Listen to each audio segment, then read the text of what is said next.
Okay, so today I'll try another mobile iPhone stream, and this is using actually Ethernet, so this shouldn't be as much of an issue in terms of the um, in terms of the performance. But the crashes are crazy. In fact, it's been ruining something else that I've been doing, like when I go to edit my VODs every week, because I've always tried to keep up with them now since like 2023. I feel like I've tried to keep up with like the recent ones that I'm doing, whereas before that I didn't keep up at all. So like I still have stuff from the end of 2021 and obviously throughout the beginning of 2022, a lot of those story games basically that I didn't that I never edited and never uploaded. And I guess at that point I would go AFK a lot, so that would kind of be relevant too. Like that would make it a lot harder to edit. But no, when I go to try to edit these VODs, I can't do it even because they glitch out and stuff because they crash. So this Prism thing seems to be better, at least in Streamlabs, but it still doesn't matter, like when you're doing it certain ways, like when I try to do it on mobile data and stuff. Like on this, it should work no matter what. I mean, you can't get any better than this. Although weirdly, the Wi-Fi speed always shows the same as this, or it shows sometimes even better. So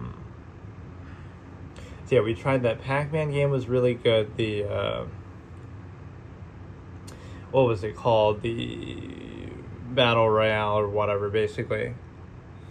Right, and so I was just kind of trying random stuff, and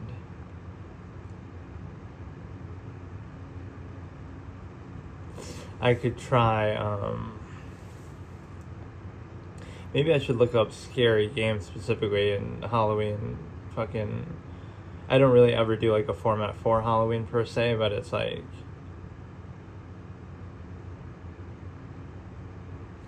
it's a situation where I would often play chess on there, because what's scarier than watching me play chess, right? That was sort of my joke sometimes, but that would just be because I was normally doing it anyway. And then, what is this? We're getting live motion video. But no, it's a situation where, like, who really looks forward to and gets excited for mobile games? Like, oh, I can't wait for this to come out. Or like, this is the talk around school. Lego Bluey came out. Like, I get that they're free, so that's very appealing, but I don't know, I guess it's just hard to take them seriously. Right, it'd be like the equivalent of a Flash game, right back in the day. Like, imagine talking about or getting excited about Newgrounds, like, oh, look at this, and people would, I guess, but still. But no, like, then, I'm trying to think what I did on each of the Halloweens. I feel like I didn't,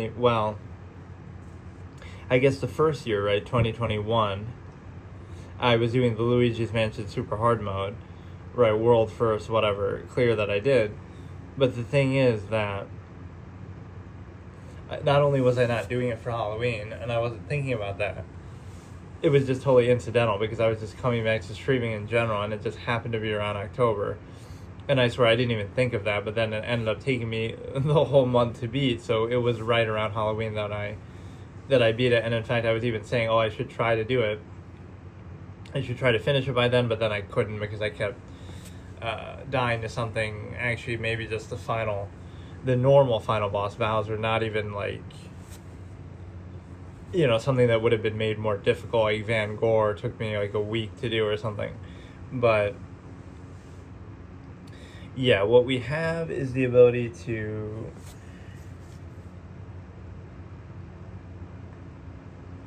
looks like it's frozen actually according to my video here, but I mean, there shouldn't be any delay, or there shouldn't be any real problem with this, but yeah, you have, and there's so much troubleshooting with this that it makes it almost feel like not worth doing. Between, again, the performance, trying to do it on mobile data, trying to deal with the landscape and the orientation, trying to deal with, I don't know, just the fact that the games on here aren't going to be necessarily that good. Or instead of just games, I should try like apps and stuff too. Like, there must be some interesting utility things you can do, but Yeah, like Duolingo isn't even considered a game, a game, obviously, but. Or yeah, I've been seeing these in my suggested, the Sora open AI thing, but I don't know what the streaming tower defense, but strategic, as if all of them aren't to some extent. But no, it's like, I always see this Monopoly Go suggested, but let me see how long the delay is. It doesn't seem that long right now. I forgot what I was saying. Oh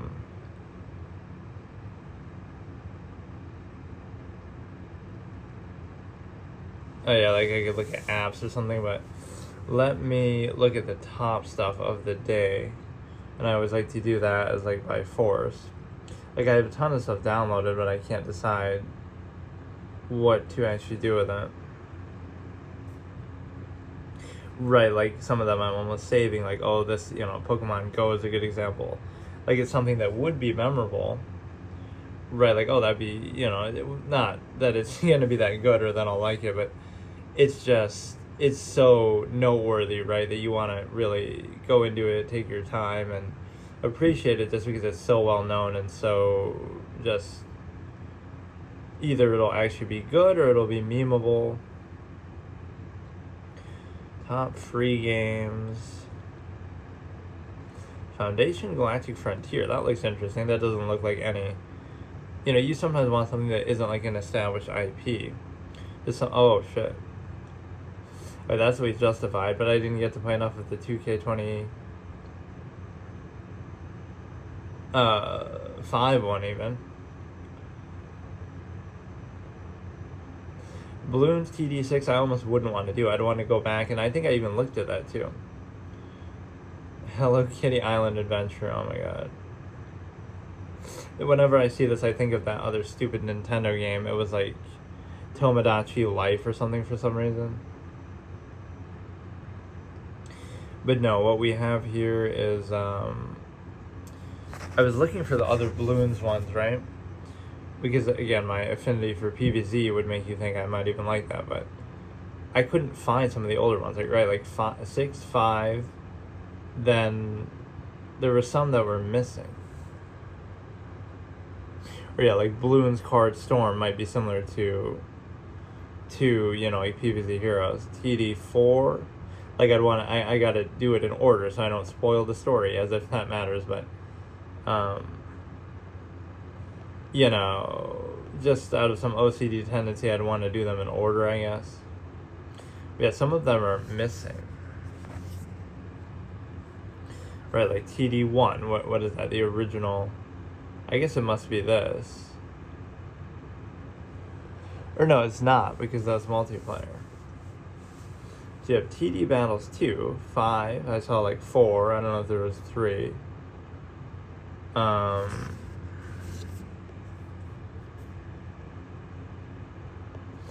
So 3 is missing. I don't know why it's Netflix related. Some of the visuals of these games are actually pretty impressive, though. They have like a charming quality despite the resolution or whatever. Like, or that's maybe a mistake that I make when I'm on the mobile data too. Is or maybe I haven't done that, but like I'll download too much shit, so then that'll eat through. Like you should only download stuff ahead of but then that's no fun either. Live video chat, would I get banned for that? Because it's like Omegle was banned from, well, it was banned from Twitch, but it's also just gone overall. Right, it doesn't even exist anymore. I feel like that should be a little more lenient, because you could always go on there and like debate people or do something interesting, especially if you're a big celebrity. Like that would be cool. Or I've even seen people do videos like Andrea Botes going on Omegle, but I guess they do it in video form, not so they can edit it, not in live stream form.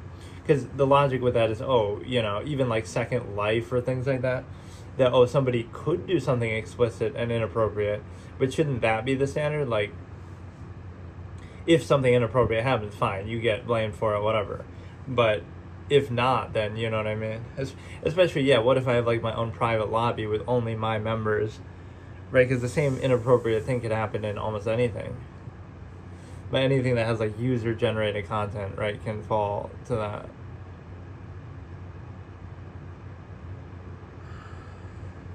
Okay, let me organize some of these. I mean, they're starting to get a little bit much here.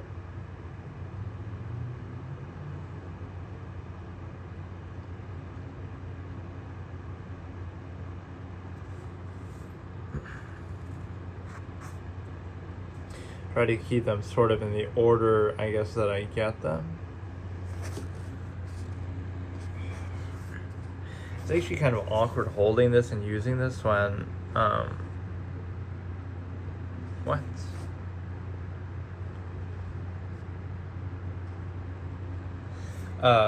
When you have this adapter on there, like, it's such an angle that's kind of weird.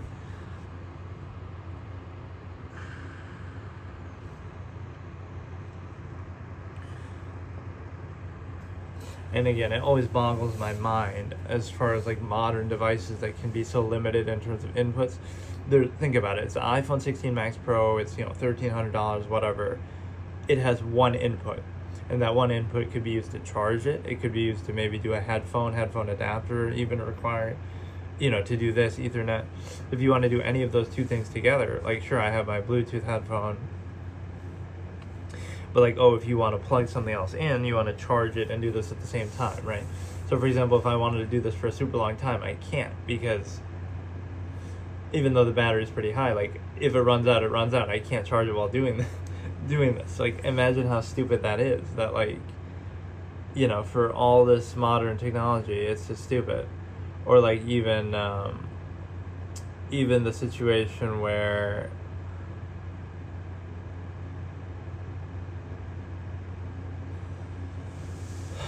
like, my Asus Zephyrus G14 thing that I got like in 2020, right, which I now use as like my backup computer. It's like, how come that has 2 USB ports and no Ethernet ports? So think about it this way. It has 2 USBs, and one of them is going to always constantly have to be used as an Ethernet adapter if you want to use Ethernet. So like, if you're streaming or doing something, so you have one USB for the mouse, one USB for the keyboard, assuming, let's say you don't even need the keyboard because, it has a built-in keyboard, but you need the mouse, so you have one for the mouse, one for the internet. But then you need one for the mic, you need one for a capture card, potentially, you need one for other things, like, come on. Or yeah, let's look up one thing on here. Yeah, the majority of these, I haven't been able to upload the mobile sessions because they're too frustrating to do. They either don't work, or I don't know. Blue Protocol Star Resonance. Now the problem with doing stuff like this would be, that graphic style is very charming, but that name is literally copied from my fucking story, dude. If I was a big streamer, I would actually do something stupid like that. I'm actually going to sue this game for, obviously it's just a joke, but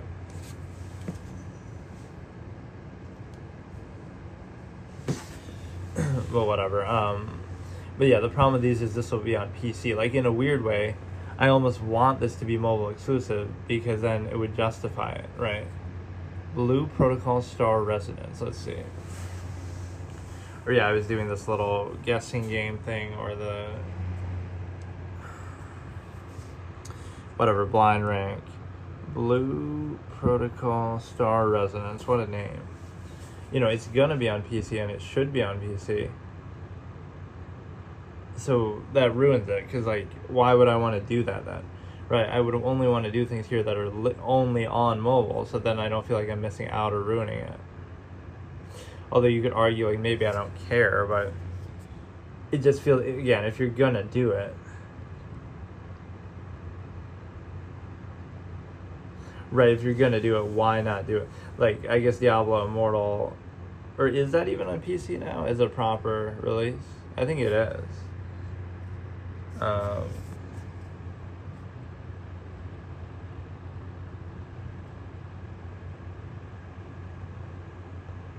And PC.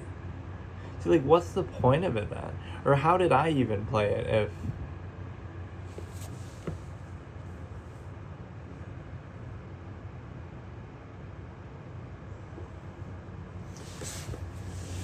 I have this other phone that I try to leave the stream open on, right, so I can read the chat, but it goes to sleep in like fucking 10 seconds. I guess it's a realistic reaction to my stream.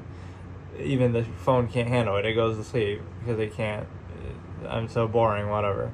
I can't even say it properly. Would you recommend... I don't get it, so I must... See, it's already doing it. What the fuck? Like, shouldn't it be registering that you're watching something? Oh, 6 out of 10, really? Is that bad? It seemed pretty good from my first impression. In fact, I was, doing a first playthrough Permadeath, and I only died because I went AFK. I went AFK, and it's like an always online experience, obviously.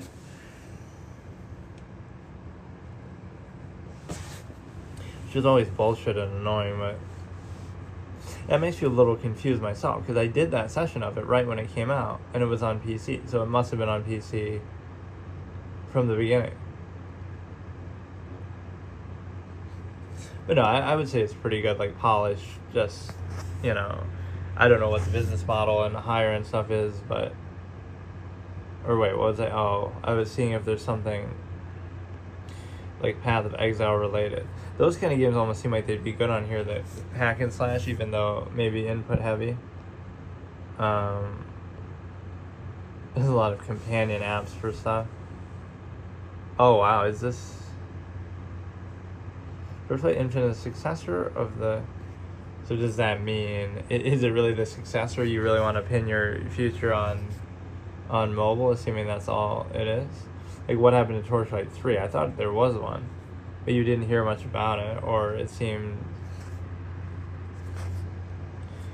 People, were very underwhelmed by it.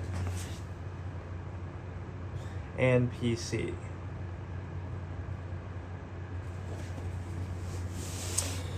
Like, how... My experience with Torchlight was always funny, because it was or at least part 2. Part 2 was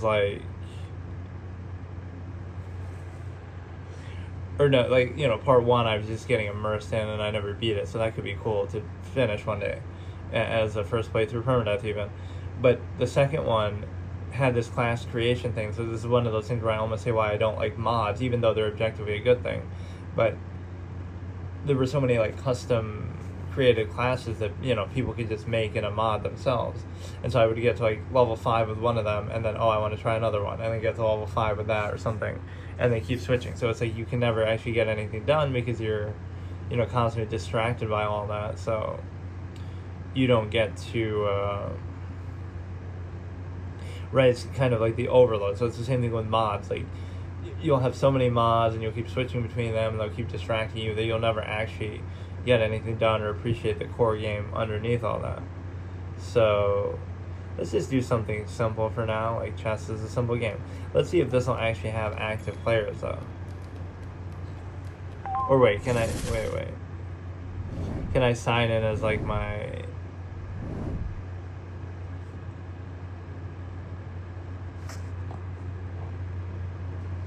I was gonna say, can I sign in as my actual self, but my game center type thing.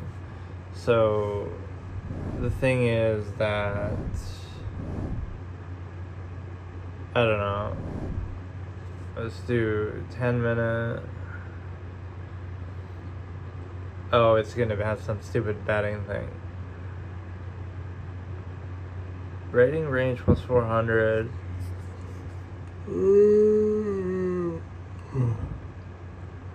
It's going to be Permadeath anyway, so let's do it.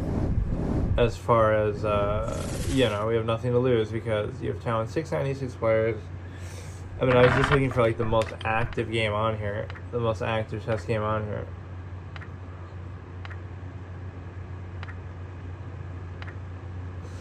Right, and I'm surprised there aren't more of them, or, not even just a, chess.com app kind of thing. More an app of a site. I mean more an actual game.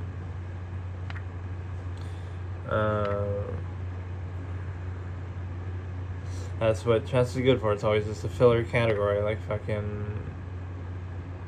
Oh shit, I almost just did that too in the night. So what I almost want to do is do the night covers night. which I could do immediately if I just...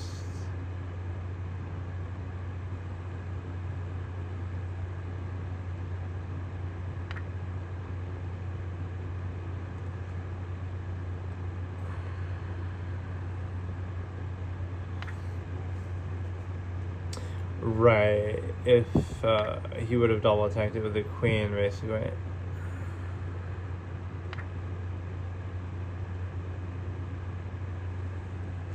He could actually raise it up, but then I don't know if that's going to be good in the future. But yeah, they're really integrating a gambling mechanic into chess.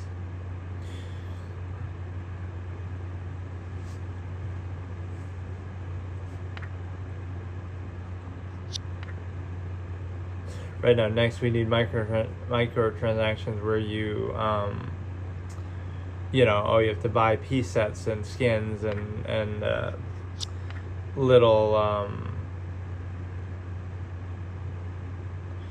whatever, cosmetics, different boards, different piece sets. So he could put the rook behind, like, so, then I can't take the queen, but then I could still take it, then he take...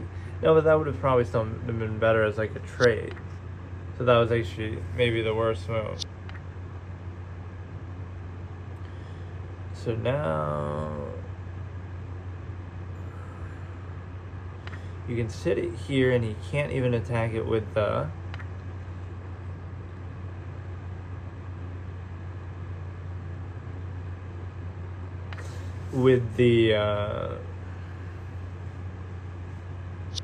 pawn yet. Oh, that's bad though.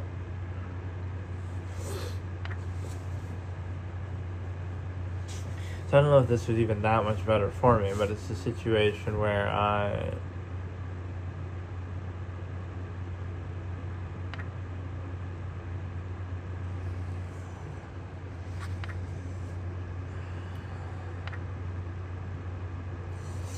You have all the time in the world. So even though I like this 10-minute, thing that I do, it's just not necessary because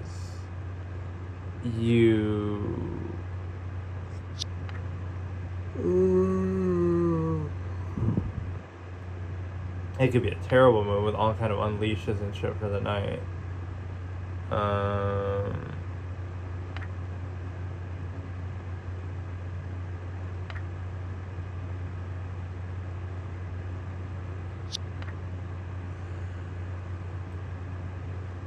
Right, it is hard not to get lazy or satisfied when you're winning or when something...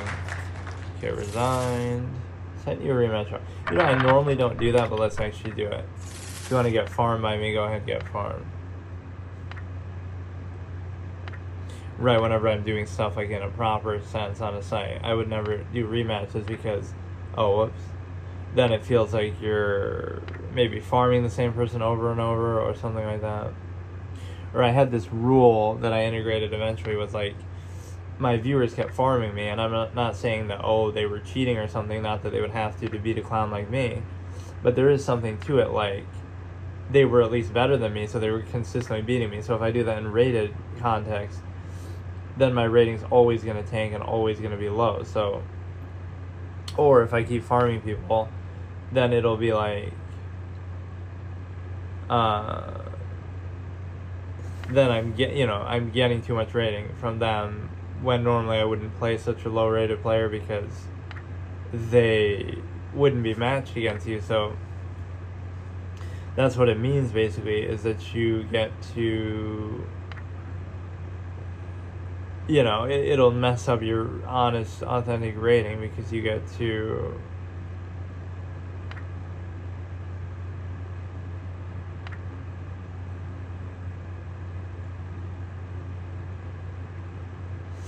you want it to be organic against random people. If it's your viewers, okay, they know you too well, or they are just too good, or they're just too bad, respectfully, like, whatever it is, it could be a mismatch, or something else could happen.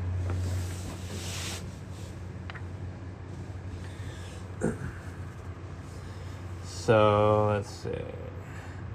But no, it's kind of disappointing that there isn't a chess game that's, like, really,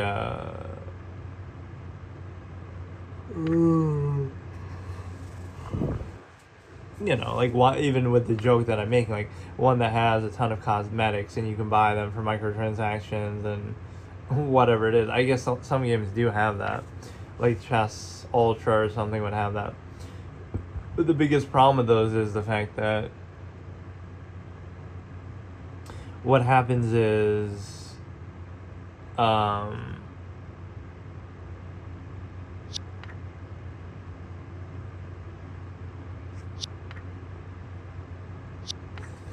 why would you do that when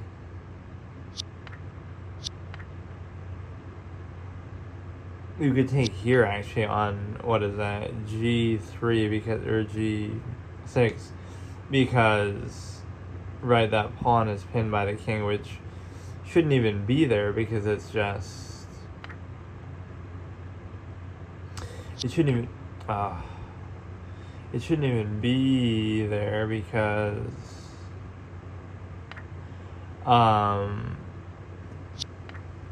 I just accidentally didn't castle correctly.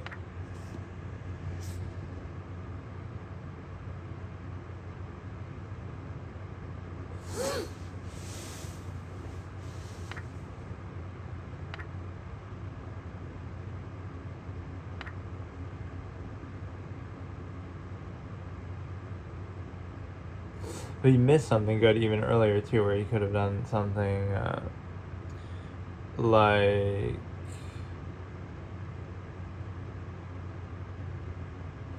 whatever, the pin pawn thing that I sent.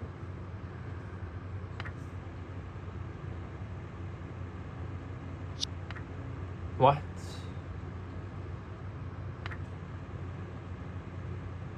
Alright. I mean, we can do that as a permanent thing. Like, obviously, you get either overconfident or bored. In fact, that should be a true permanent experience. So let's try to find. Let's play every chess thing on here. So, right, if I can find like the most next populated one.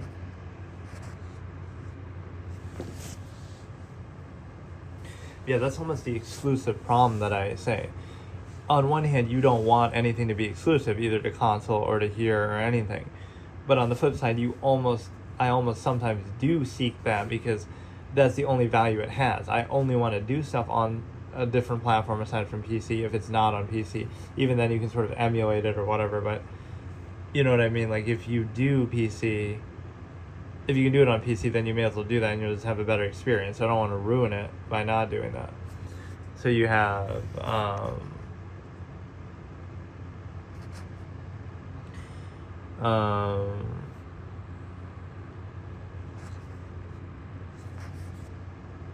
oh, like just, okay, anything chess related. Again, not the websites, because that doesn't almost really even count.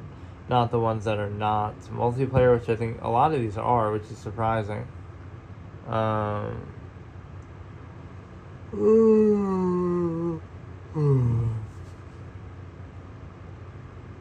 The chess, play chess, all puzzles, words with friends.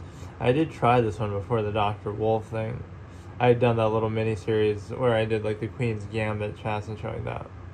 Pocket chess is a good aesthetic, but none of these have multiplayer, it seems like. Right, it should be the highest rated one. Online chess, play with friends, in-game chat. Just to be toxic and BM people. Hey, how are you? Good. How long have you been playing chess? Years. The most civil conversation you'll ever see in chess. But chess universe, is that not what I just did or what? Or wait, I must already have that because I was saying that.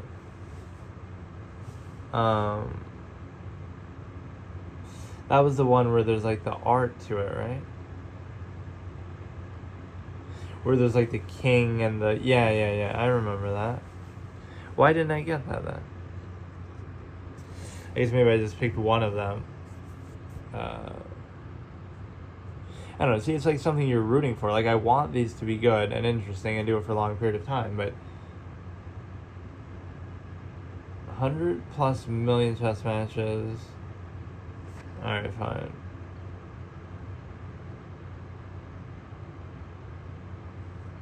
was trying to keep it within the 2 pages and say, oh, I don't want to go over that. But now we're at 3 pages, and then I make this as an exception.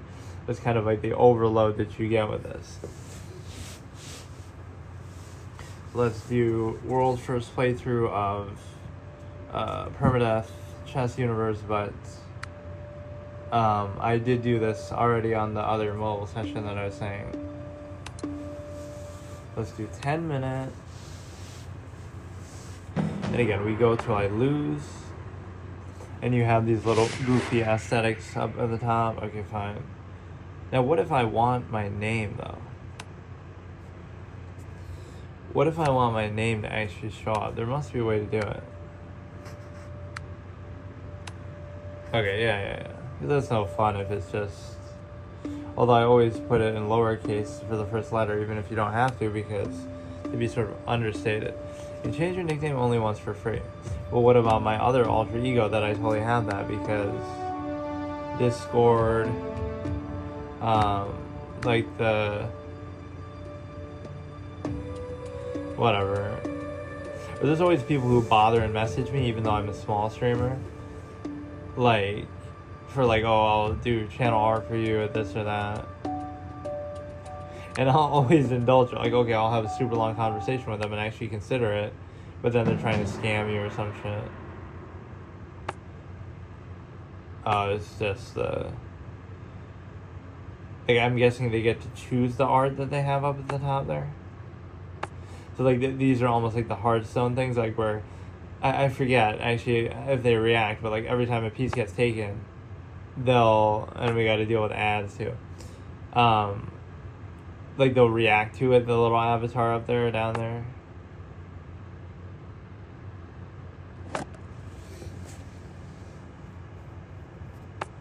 Yeah, let's actually take this seriously, because as much as I make fun of stuff like this sometimes, it feels like, you know, oh, this is some shitty mobile game, why would you even do this? But then that means I should go undefeated in it. It shouldn't be a big deal. And so, you know,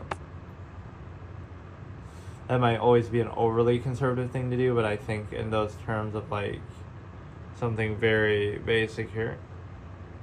Like, you're not trying to really attack.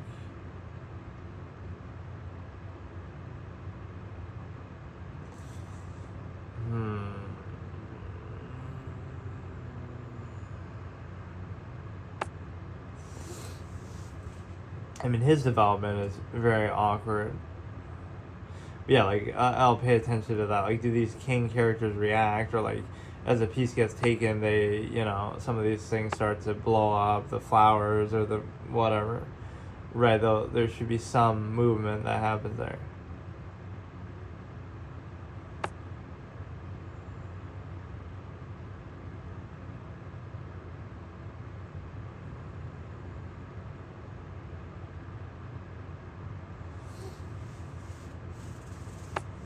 Having some kind of trouble developing the knight, though.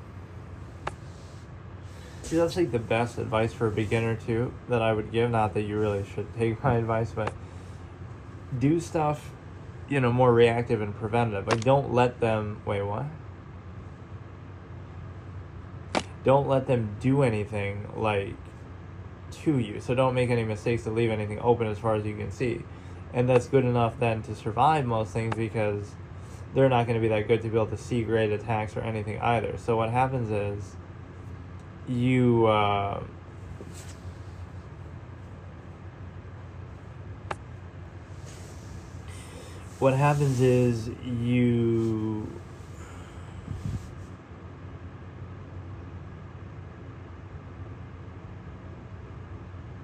I must admit, that's a really annoying move, though, just because...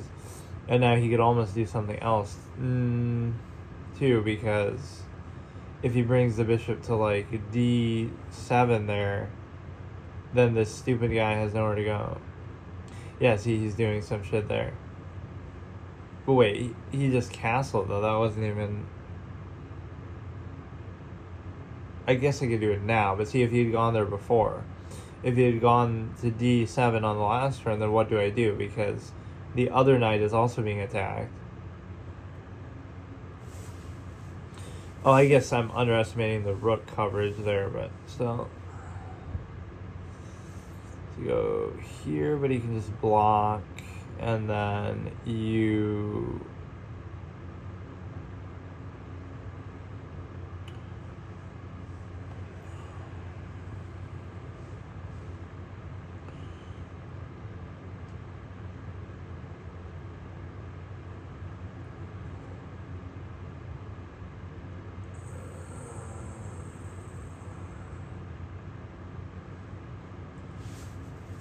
I don't know, nothing's really happening, and that's sometimes a deceptive thing, which has like it can be seemingly the most boring games to watch, or the ones where you,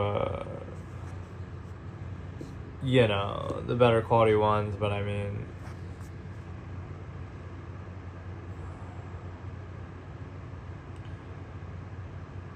so this is very dangerous for him if he... Wait, oh fuck. I'm setting it up like I'm doing it for a mate, like, oh, I'm gonna bring the queen in, but you can just take the thing. What the fuck? But no, that was part of my plan. He had the rook there, but then I knew he was gonna give up even the queen for it. So...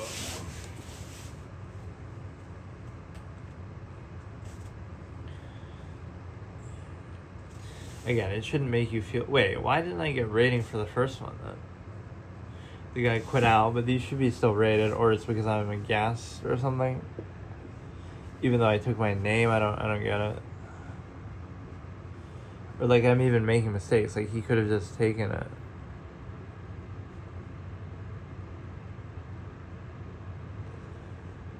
Or yeah, I can just take anything.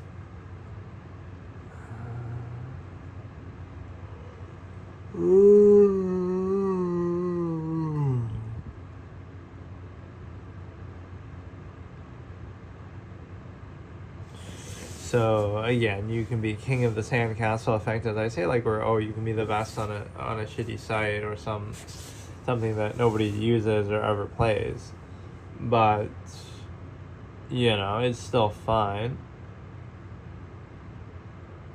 It's just like the level of which people will study and things like that are crazy, because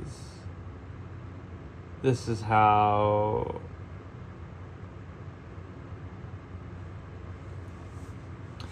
how you have to do it. So it's not even a question like, oh, because you study. It's more like that just goes without saying. It becomes a default thing at times.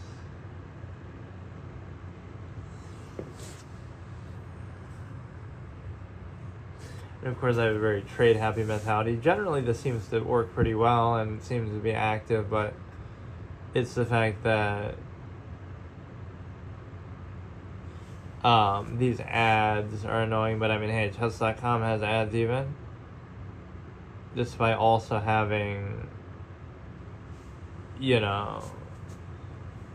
premium thing.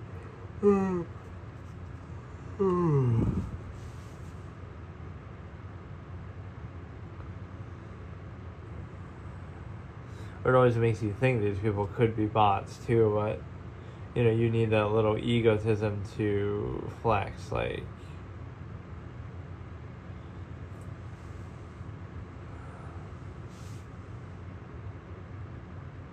where, okay, I got rating for that. Why didn't I get rating for the first one then? It's kind of dumb. Select reward, I don't care, trying to condition you to do some microtransaction type shit. Alright, so let's continue my epic return to Chess Universe, and of course, that's from whenever I played it last on, like, basically emulating it. I can't remember what the context of that was. Like, I was just trying to do Permadeath mobile games, and one of them was this, obviously, or like chess games. There's a bit of a ratings mismatch. Yeah, this is very like Hearthstone-esque with the little avatars and stuff like that. That still more expressive than the Magic the Gathering ones that don't actually do anything. Right, where you could do like the little text emotes, but so there's 745. Like I always wonder, like, who are these people actually? Right, like it couldn't be me. Like how could you ever be 745, right? I was never 745. Out of the womb, I wasn't 745. Like, there's no such thing as 745. Right, like, I don't know. There's a certain limit to saying that where you get to a certain point, you have to study and stuff. And I'm not saying that even by having played a certain amount, but you could see, like, even when I first came back to doing it, or even just originally, there's a certain just, like, look, if you're not just straight up blundering pieces and stuff, right. Like, even a move like that is interesting, what they just did. That's not a move that you would ever normally make, right? Because it's just not a good move. But there is something to it, because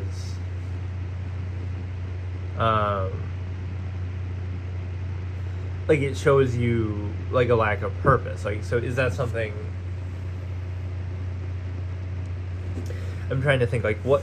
Maybe I should do that. Okay, the next game I'll try to... Well, but then I'll probably lose. But no, I'll try to do things that I remember doing, like when I was younger, when I had no idea. Not that I really know what I'm doing now at all, but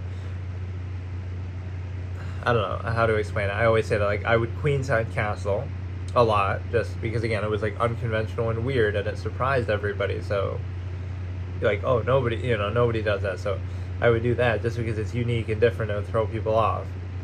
And I would, I think, move the bishops more so to the center. Why is everybody blundering their queen, though?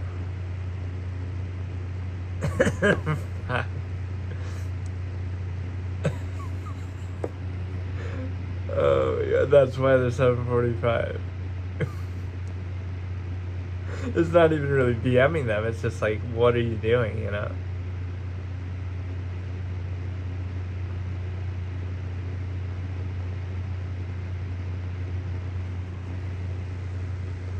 I don't get it. Why did that trigger that? That animation. It has a lot to do with the rook's movement, or I haven't paid enough attention to these things, but it is a pretty fun mechanic. The whole, whatever, the kings and stuff moving.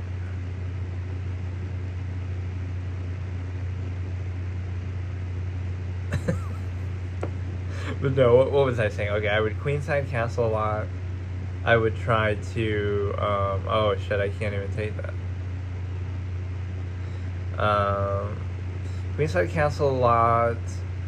I wouldn't develop necessarily. That's one thing, again, what I'm trying to acknowledge is, like, I've never really studied, but just from having played a certain amount over the years, right, over the last several years, I've definitely picked up certain things.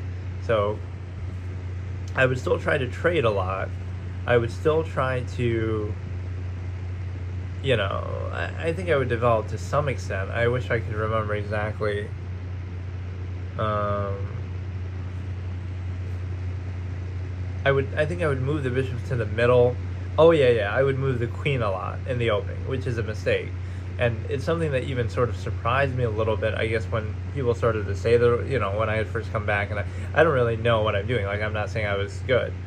So I would move the queen a lot, and it's actually the opposite, right? Moving the queen a lot is the sign of an amateur, where you say you're trying to, move the strongest piece, but it's also the most vulnerable, because he can't be traded into anything, and everything can put it at risk early on, right? It becomes a liability, has to keep moving back, gives them free development. And so the simple realization there is the fact that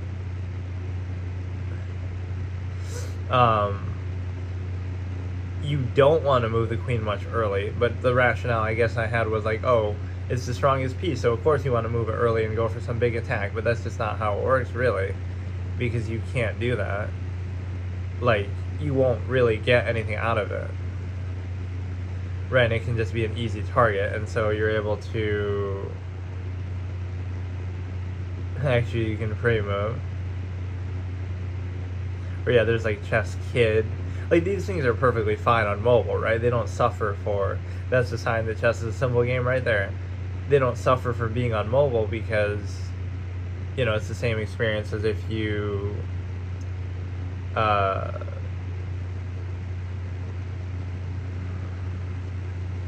it doesn't, there's nothing different about this than you would have. But, you know, like not any crazy inputs like certain games would have, having to move around or something, right? Walk around, do like real-time mechanics that might feel like you're suffering for it. But no, what I have here is the recognition that you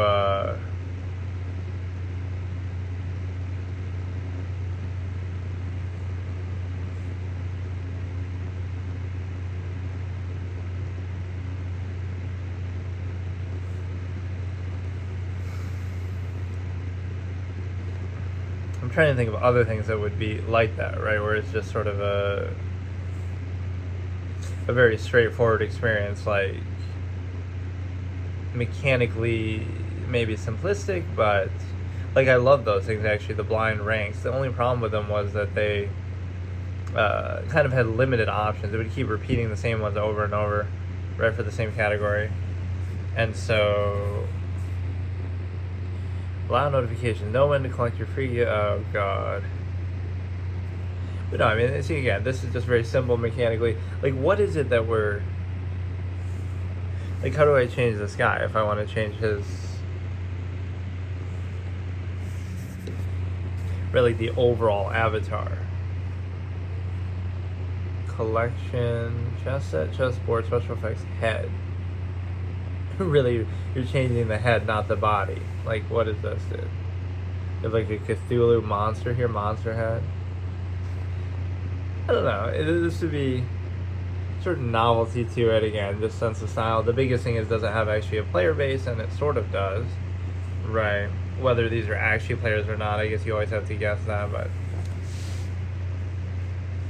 right, I predicted that would be some big controversy in the years to come, or maybe it's already happened and I'm not aware of it. Like, oh, you know, companies using bots to simulate players and make them think it's more active than what it actually is, but that always has already happened. Like in Battlefront, I think they were doing that, but it wouldn't be like hidden, the fact that they're bots, but it would kind of, they would sort of blend in and stuff. There was something I was saying that, oh, like it would be similar to chess that I should do, that doesn't suffer for being on here. But no, see, that could be fun in and of itself. Like, I always underestimate those things and say, oh, look, it's just some shitty mobile game, so of course it's going to be easy, but then I end up losing, right? To make it something memorable, I should just win 100 in a row and like, okay, even though it is some random mobile game, that's what you're going to get out of it. So you have like, would this have that?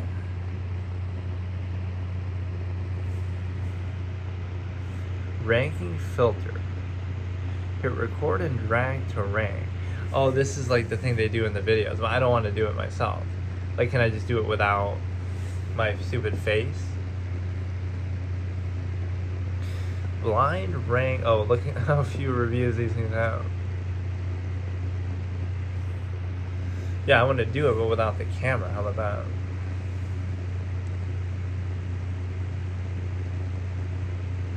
It probably won't let you. Had a ranking game in my ads.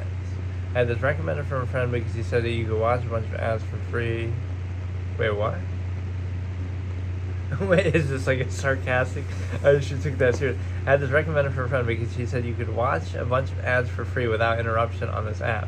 I downloaded the app and was bombarded with so many ads. It really lived up to what my friend said. Every button I clicked on, the app resulted in a new 30-second ad. However, after I was drowning in the abundance of ads, this weird ranking game popped up. Okay, dude, okay. You almost got me with that one. And a new this weird ranking game popped up for 1 second, but luckily it went right back to bombarding me with ads. I would recommend anyone wanting to waste their time watching ads, be aware that every hour or so a ranking game may pop up.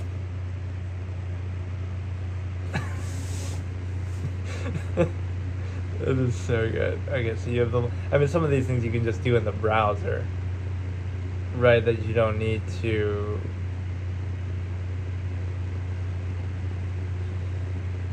I don't know.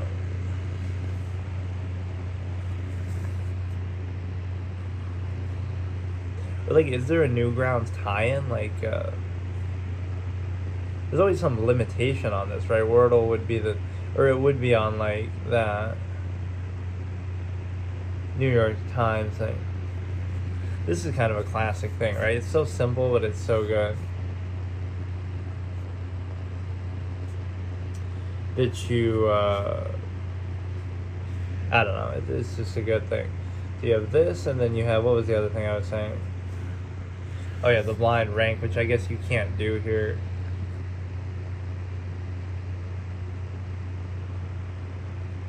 Yeah, that you can make this interesting. It's just like, there were so many technical issues with this that it's like almost unforgivable, right? That would be something I would hold against it. You know, you go in, okay, you try to, let's recap. You go in with a brand new phone, you know, iPhone 16 Max Pro, you just got it, everything fresh out of the box. So now, what are the issues? You try to stream directly from Twitch. Okay, it's only in 720p, right? You can't go 1080p, you can't change a lot of other settings. Then you try with Streamlabs. That has all kind of issues, it constantly crashes. It tries to start another session or something weird, you know, whenever you swipe on the bottom or something like that. Then you try it with, you know, mobile data doesn't work, crashes all the time.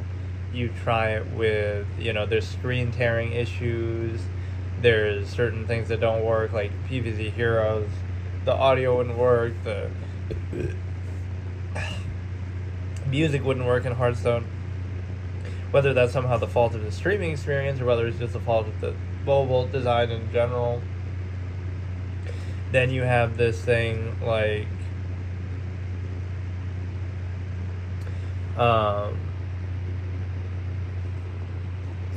what was the other issue? Like some of the a lot of it you could just boil down to the mobile data not being good enough, but or even the verticality thing, the what do you call it, the landscape / whatever the fuck portrait. I can't remember what I'd like to use at the beginning of these, like reach or something, reach or teach.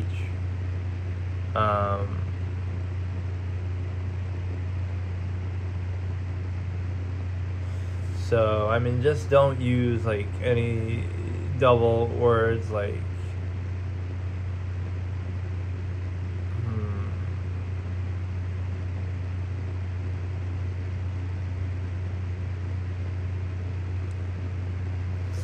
okay, so you know R is the first thing, so let's try not to use R though. And there'll be certain like just formula things that everyone does like every time where, you know, there'll just be certain words that you just use because that would work, right? Like regardless of what it suggests to you, there's certain things you just use no matter what. And I can't decide.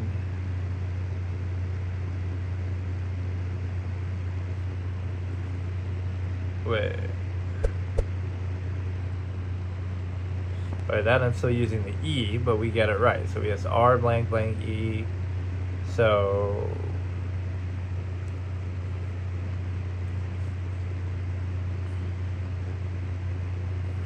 you know, you could take it. No, but you know it's not. Oh, so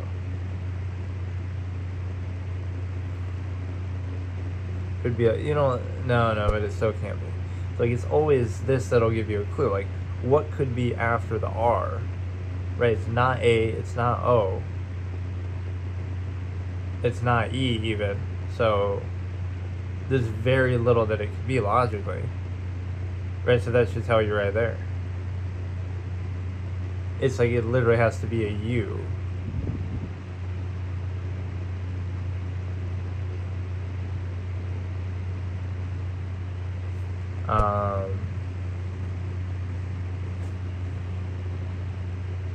Wow, that's such an obscure word that you wouldn't expect. That's actually quite the pull that I got that. I was even kind of doubting it. Such an arcade, weird word. No more ads during gameplay, no more watching. Greater gives best rewards. You know, I don't even notice the ads. I'm used to that on chess.com anyway. Fuck it.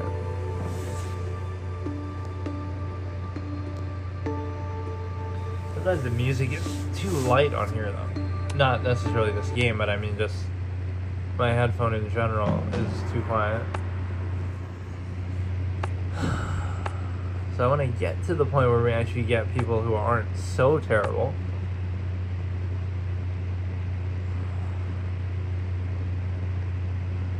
Like, what if I just conquer this app and I'm the best person on here? Right, that would be a truly memorable occasion. Or if I was one of these big streamers or actual good players, you could do that. Like, just, you know, you kind of troll. Like, I want to see Hikaru in Roblox chess or some shit. Like, just to fuck around. And yeah, I guess the ads aren't that big of a deal. Right, you barely even notice it up there, so it's fine.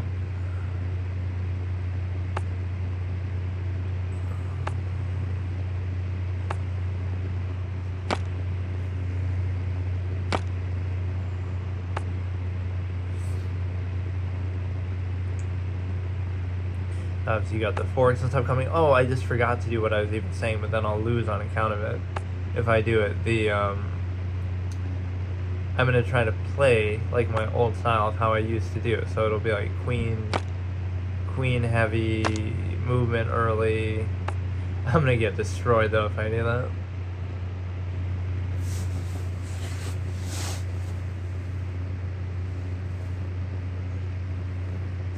Just seems like a missed opportunity that there isn't like one really good definitive chess app on here. But I guess it's because of the simple fact that I don't know why I did that. I'm so eager to trade that I just give up a... Like, is that really... You could say, oh, that's a mistake, and that's not really anything. Because you know, that's not like, oh, they did some crazy calculation. There's nothing. There's nothing to that. Right, anybody can see that within just a one move thing. Like, those are the kind of things that you question, like, it seems like something, but it's just not, because you have...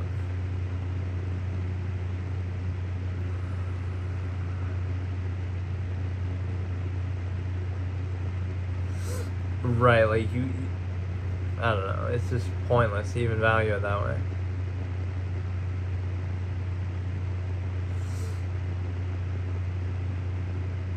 This could be pretty bad for him, actually, because the knight could fuck it up. If you move the knight, we can take that. If you don't move the knight, we get at least a pawn out of it. And then he may have some trouble moving the bishop, but he could easily cover the bishop again with this stupid thing. But then he'll never be able to really move it. As usual, the knight just getting in the way. There's something else I said I want to get, or now the audio isn't even working at all.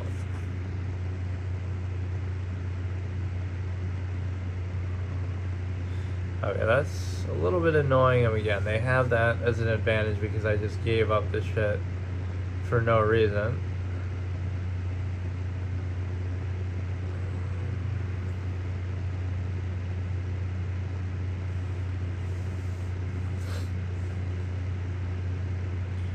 So if you're maybe dumb enough to take that, if you take, I take. If you don't take, I still take. So that could be problematic. And again, you can't even move. You can't even move the thing.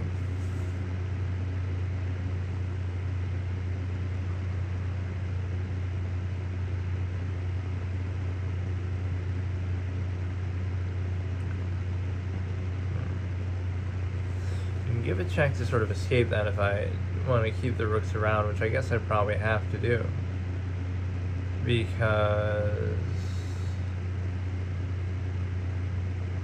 I mean, you've been talking about, oh, I'm going to try to play that style, like I'm, you know, trolling and playing down. But you actually feel like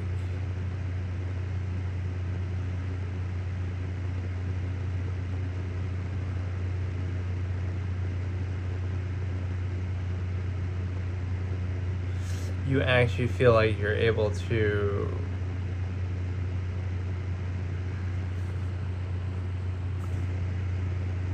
like, I can barely win apparently like this because I'm not paying attention. So if I do that, of course I'm gonna lose, right? Like, that would assume that I'm actually good or know what I'm doing.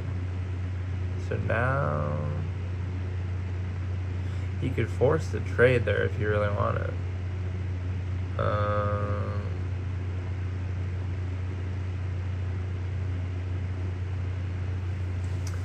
I don't know. He's making this a little bit annoying.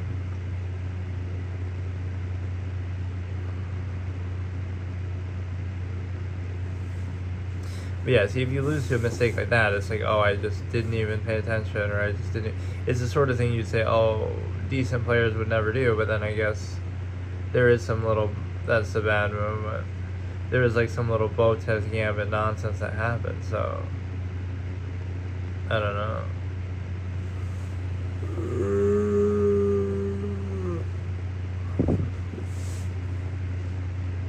There's really nothing I can do with this right now. Doesn't mean that he necessarily has to win, but it means that we can really drag it out, draw it out.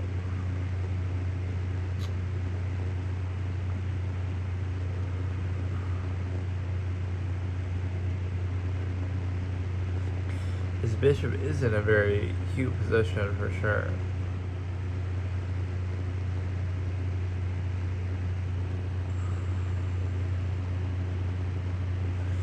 Okay, so here it doesn't matter because you can still just take so this could be a little dangerous. If I do something that forces the movement of the rook now on the back rank, then I could take that with my king. So that is a dangerous thing for him to do. Right, so for example, if I take the bishop, then you're fucked because now if you take, then I take. What a mistake for a guy who was for a guy who was actually up on me. This is what I mean. This just shows you you're categorically better, because if you're able to do that, if I can recover from that, that's crazy, dude. I even said that's exactly. Well, I mean, you could tell that could be a vulnerability. Like, there's no reason for him to put the rook right in the king's face like that. Right? That's just making it a potential target. It doesn't help you at all. Or, no, I'll get in trouble for promoting gambling because there's the ad at the top. There's really no way to deal with this either. I would just have to... oh, shit.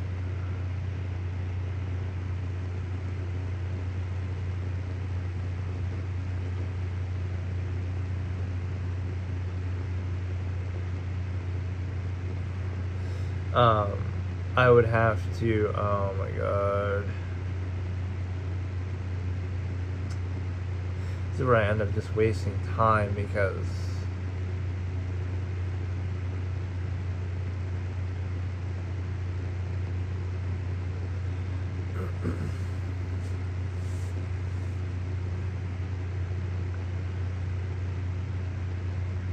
or sometimes you are just meant to make back and forth repetitive moves, and if you don't, then you end up taking a disadvantage, or it's like,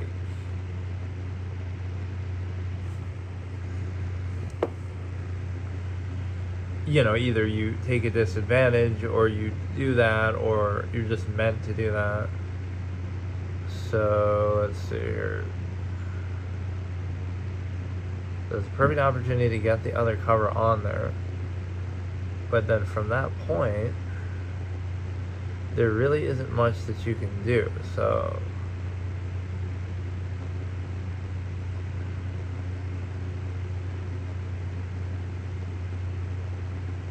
this could be a mistake because you're just sort of overextending a bit to where, like, he could trade off the rook, and he would still win. So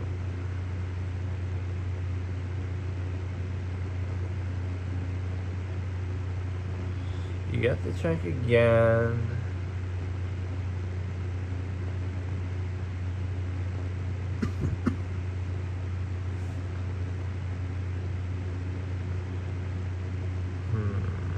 It is very tricky. Like, you would think these positions aren't that hard because they...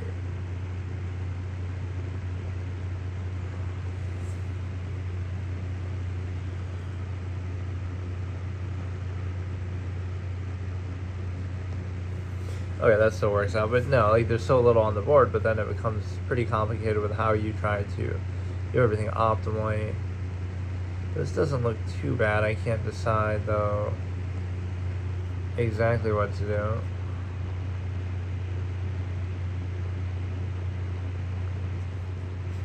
Okay, so we have this one secure. The other two could even each other out, but you know, the rook could do this.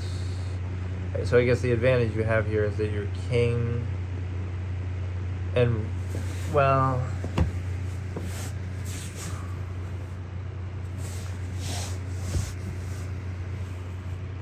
it's gonna come kind of to the same thing.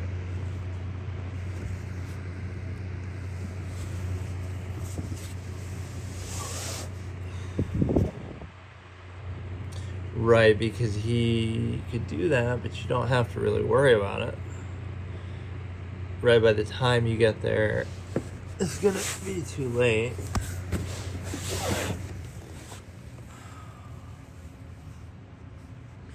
And that only helps me just get closer to it. I mean, or you could keep doing that, but it almost doesn't matter because then, okay, I'll go here.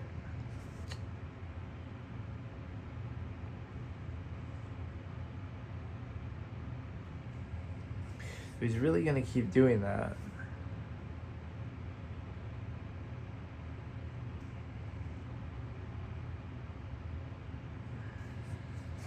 He goes there, so there's nothing really clever that you can do here.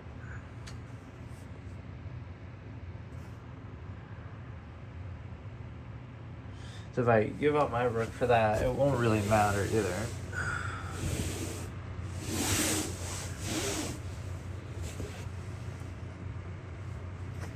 Like, isn't this so fun and instructive? And I guess a draw doesn't count as a loss, right? That's always the way to cheat death.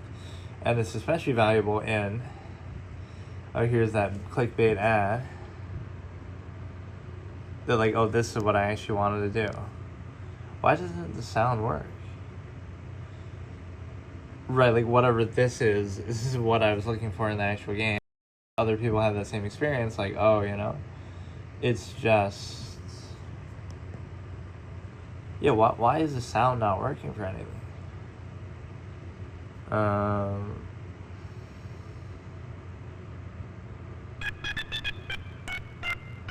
Or it's just super quiet.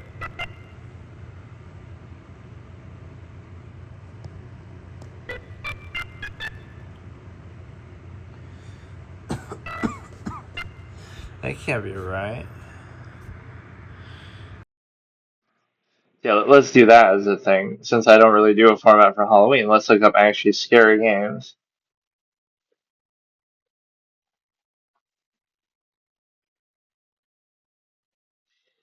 Match 3. I hate how many of these things there are. The Boiled One horror game. Face the Boiled Entity horror. Granny is of course on PC. A lot of these will be Baldi's Basics. I wish I would have had that on video. I had done that where it took me a super long time to do it. Or, well, maybe not like a super long time, but in like a isolated sense, like I kept trying it for like one whole day and it took me till like the next morning to do it. Uh, but the biggest thing with these is you want to not do something that is on PC because then it would feel like a waste. And then there's some other version of it that's a horror edutainment parody game. Game is not what it seems. It wasn't really all that scary though, but it's super hard. Or it's like almost scripted. You get hard lock, right? If you go the wrong way and he's there, then you know you could. It's just sometimes you can't control what's happening.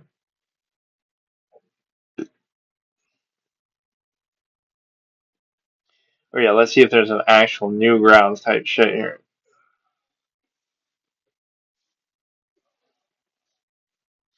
Friday Night Funkin', that was one of the first things I played actually coming back. Somebody kept requesting it, and I'm not very good at those rhythm games. Innovative rhythm game. Pickle Pete Survivor.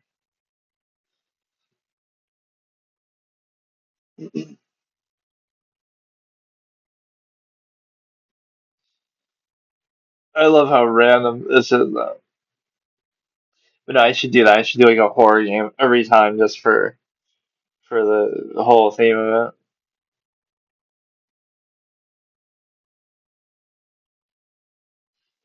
it.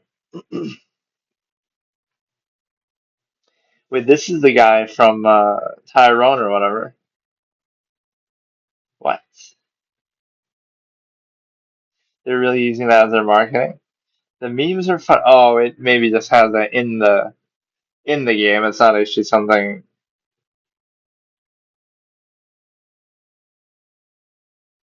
Yeah, that's definitely a genre. Which would I be worse at, rhythm games or like RTS games?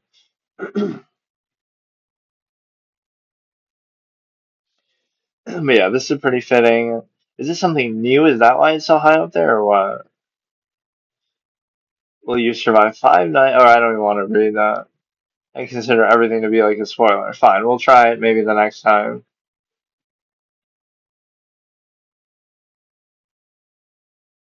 But yeah, like I always kind of dislike horror stuff because it feels like it's often a gimmick where it's just like you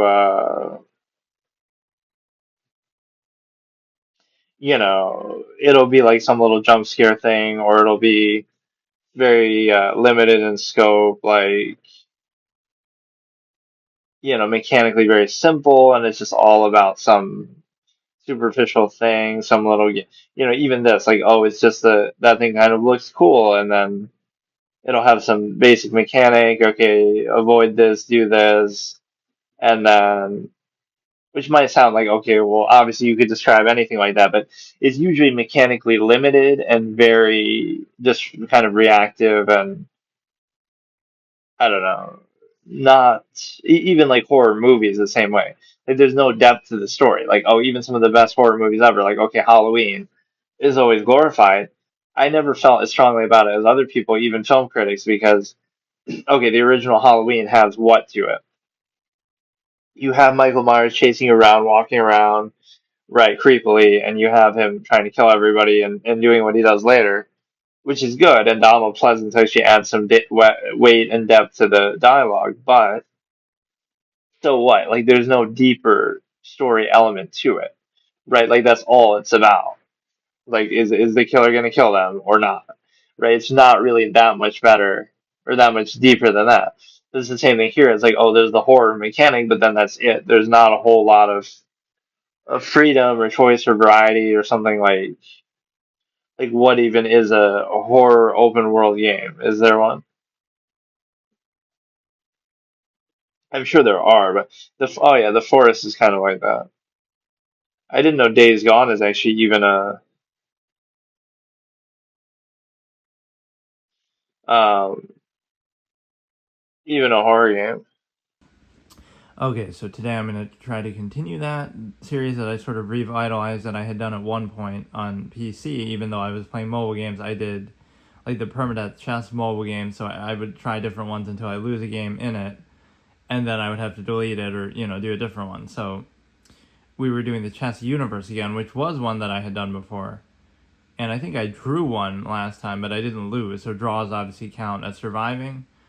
Right, and a lot of these permadeath challenges I do, which is pretty, you know, a great lifesaver in that sense because you do get to draw so much in chess, especially at the higher level. So, right, that would always be a good lifesaver. The one thing I don't know with this is, I feel like with the other one it wouldn't have this issue, but it would, like when you put device volume, that's just what it should do on the stream. Right, but for me it should be the same. But a lot of apps have this issue, it seems like, either just in general or maybe because you're streaming would make sense. That the audio either doesn't work or it's low or something changes. Like so I just opened this before I started the stream and it did have music and it did have audio. Not that you should think it should matter much, but now it won't. Or now it does. But it might be quieter.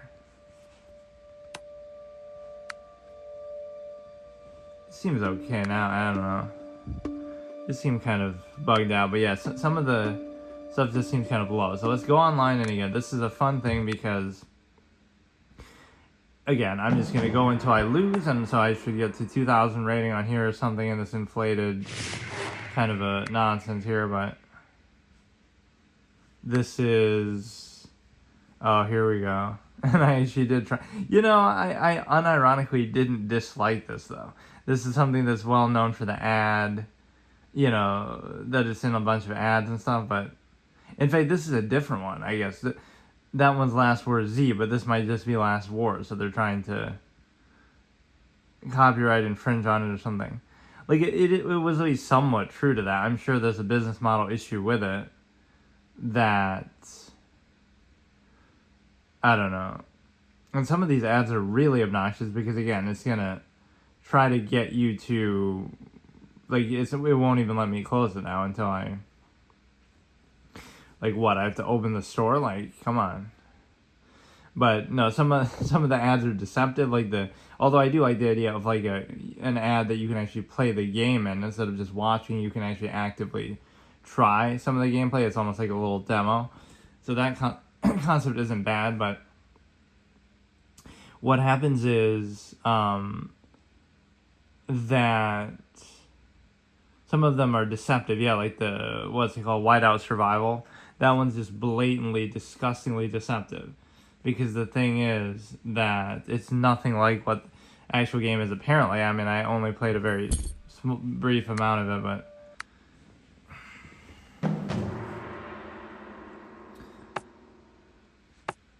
But no, this has some pretty interesting cosmetics and aesthetics, like the stuff at the top and the bottom that, again, makes me think of almost like a Hearthstone type game where, you have the avatars, you can maybe emote, they kind of react sometimes to certain things that are happening.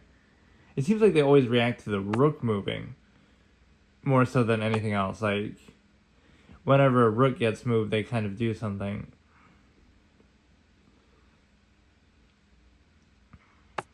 Oh, he has maybe like a Halloween theme thing. Like his little crown of skulls. But yeah, I'm always amazed that there isn't like one definitive chess game. Like maybe I should, if I was like a big creator, I would do that. Make one that's like this ubiquitous, very popular. I guess it would have to be through some of the big... like,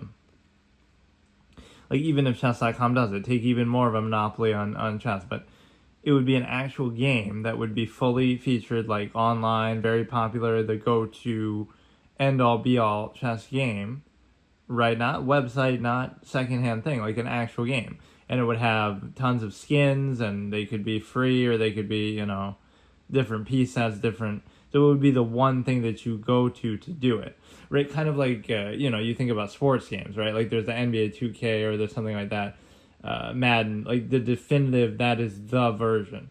Now, there may be other ones like NBA Live or something, but that's like the main go-to thing. So it's kind of like, yeah, I'm encouraging a monopoly, but basically there should be this one that's like that, that's super popular, very active, which there definitely isn't.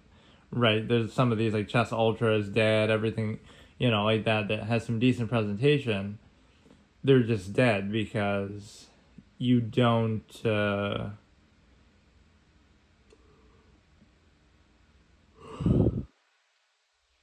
It's more of a website sort of thing, but again, it should be fully featured, it should have, tons of cosmetics, different boards, different piece sets, different...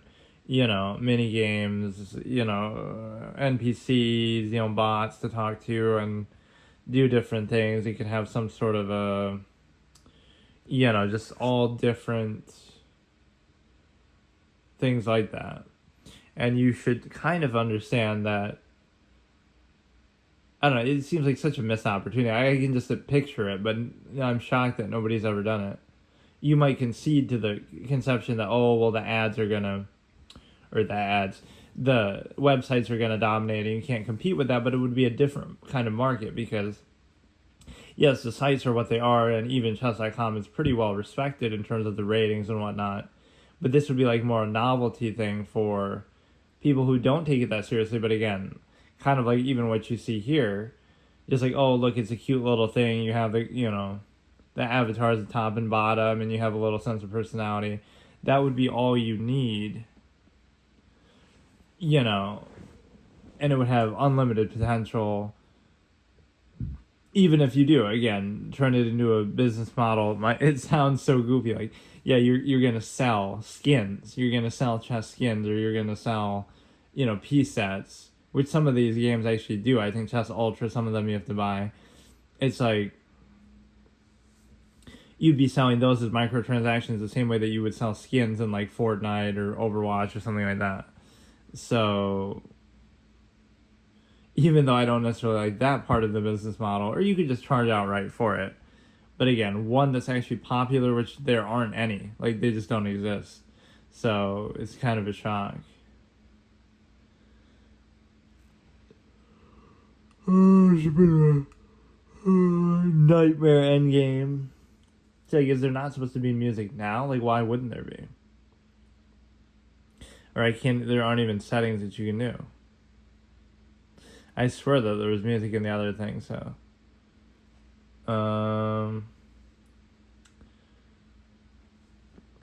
It's weird though. I might grow to like Knights in a way over time, as much as I always trash talk them and hate them. And the reason why I feel that way is because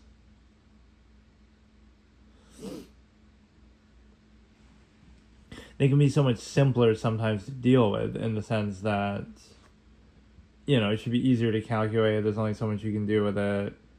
And so this knight here on E7 is very important, because if I don't do that, then you can give up. Or you know what he should really do? He should put both knights. Can he even do that? Like, he should somehow try to get the other knight also attacking the G6, because then even if I do take one of them, he'll put one there, then he takes back with the other knight. So now he's guaranteed that very, very strong spot.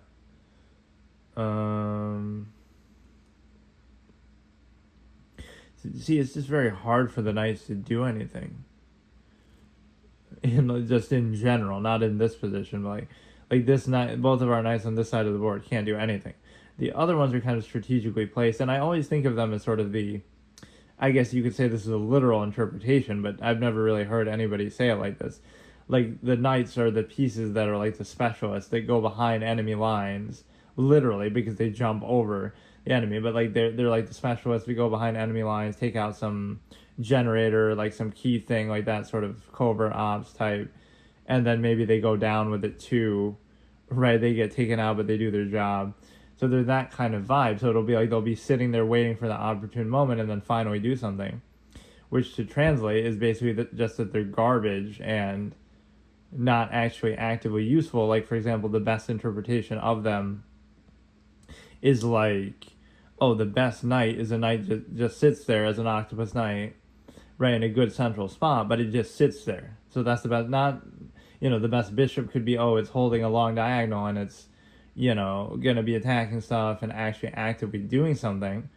But no, the best version of this piece is, oh, it's sitting there not doing anything, just taking up space, right? So it's best when it's not moving. It's best when it's not doing anything. In fact, I already just messed up what I said, because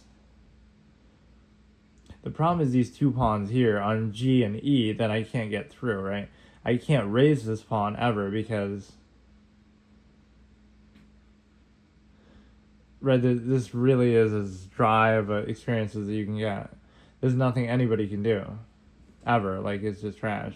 He may push some of his other pawns. And the problem is, see, you're in a position that, okay, this should just be a dead draw and that's it. But then one of us will try to make something happen. And that would be often my biggest weakness. You try to make something happen just to make it interesting, just to, because you hate draws or it seems boring. And so that instinct is what ruins a lot of low-rated players and bad players. Like, they're trying to play it like it's an actual game with an outcome or something that's actually fun or interesting. But it's none of those things. You have to treat it as stale, boring, or repetitive. So it's like, oh, if you try to do something now and actually make something happen, you're going to lose, because now you'll mess up and you should just, okay, let's just get threefold repetition and move on. Like, and even at the highest level, that happens all the more. I'm practically dying to take that, so. Yeah, see, these pawns are too good in terms of there's really nothing I can do.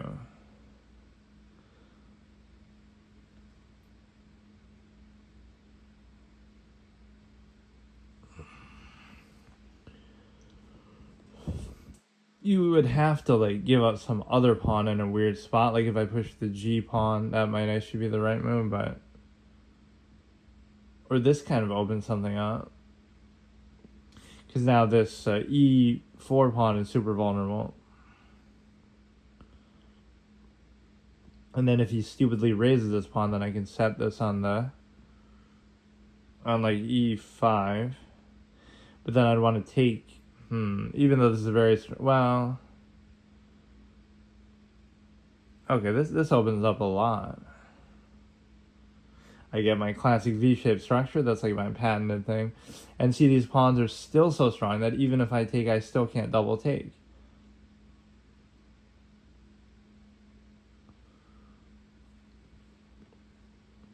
That's crazy. Like, I mean, I guess I have to do it in principle because...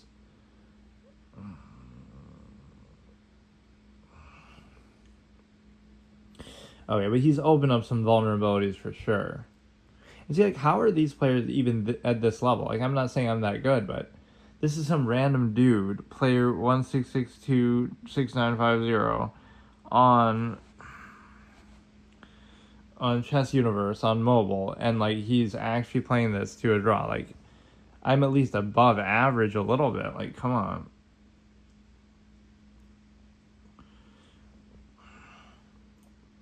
But this is a stale way that can sometimes be so hard to avoid that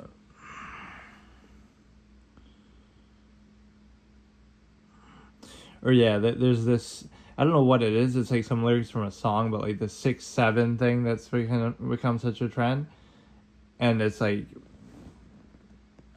my joke with that would just be, even though I don't know exactly what it is or why it's a big deal, is because it's like, oh, it's the new, at least it's better than 69, the new 69, instead of 69 at 67.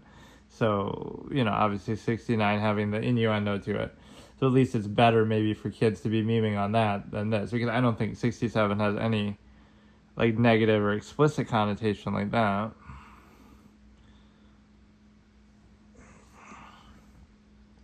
Now, if I raise the G pawn, he's forced to take with the other one because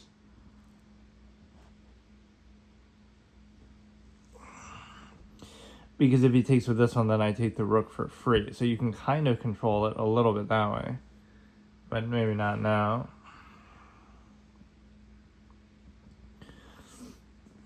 So now he'll come back to cover that, I guess, and then...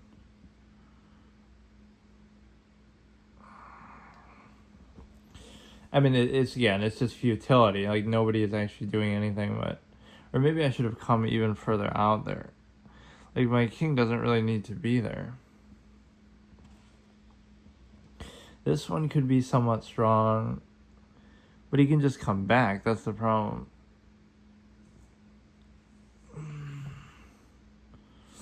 Oh, that could be a big mistake. This could open, but it's not really going to happen because... now it becomes a question of covering the other pawn, so... The problem with this is the king is going to mess it up because... But then I guess, see, the act of doing that is not about this pawn, but if he double attacks it with the king and the thing, that's fine, because then I get this other pawn on the other side. Look at how intense this is. Like, what is happening? Yeah, see, that makes it worth it right there. I'll get multiple now. I'll get multiple. Oh, that's horrible for him. He just threw the whole thing. So even though it's meant to be a draw, it's going to be...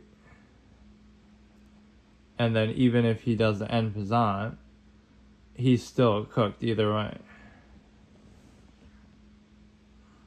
I do have to be a little careful, though, because you can sometimes get messed up here. Like, even taking this pawn could be greedy, but you got to remember the king opposition thing, which I find very unintuitive, actually.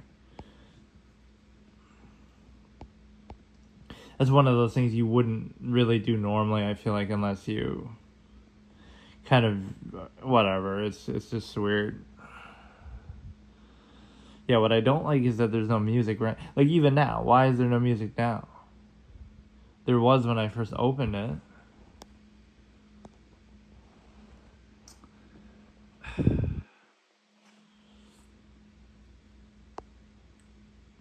You might think it doesn't matter, but I mean, you want to appreciate the production value of it a little bit. I really don't get why that's such an issue. See, it does it when it starts. And then it's often a little bit too quiet, too.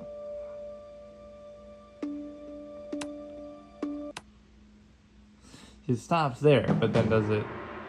Or it makes a sound at the beginning, so maybe there isn't meant to be music here. I can't remember from... I could check my old videos that I uploaded, because I did have one of these parts in there.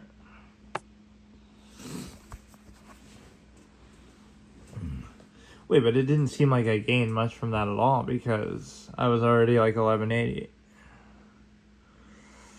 So that was, like, again, one of those very boring, tedious experiences, because it didn't really feel like I did anything. It should have been a draw. It was a draw. But he just, again, overextends and tries to actually do something interesting and make something happen, which that's your first mistake. Oh, yeah, I mean, I can't believe I didn't think to mention it so far, but there's the Daniel Naroditsky, rest in peace, passed away. When I first saw it, I was kind of stunned, because he's so young, and I don't think they even said what the cause was, but then I saw a little brief part of his last stream, and it was... people were saying, like, it seems like he's on drugs or something, so that could obviously be part of it, but I don't think they were saying actually what the cause was. So I did do that in the past, the Psychology of Twitch series, so it makes you kind of... I can't help but make that connection.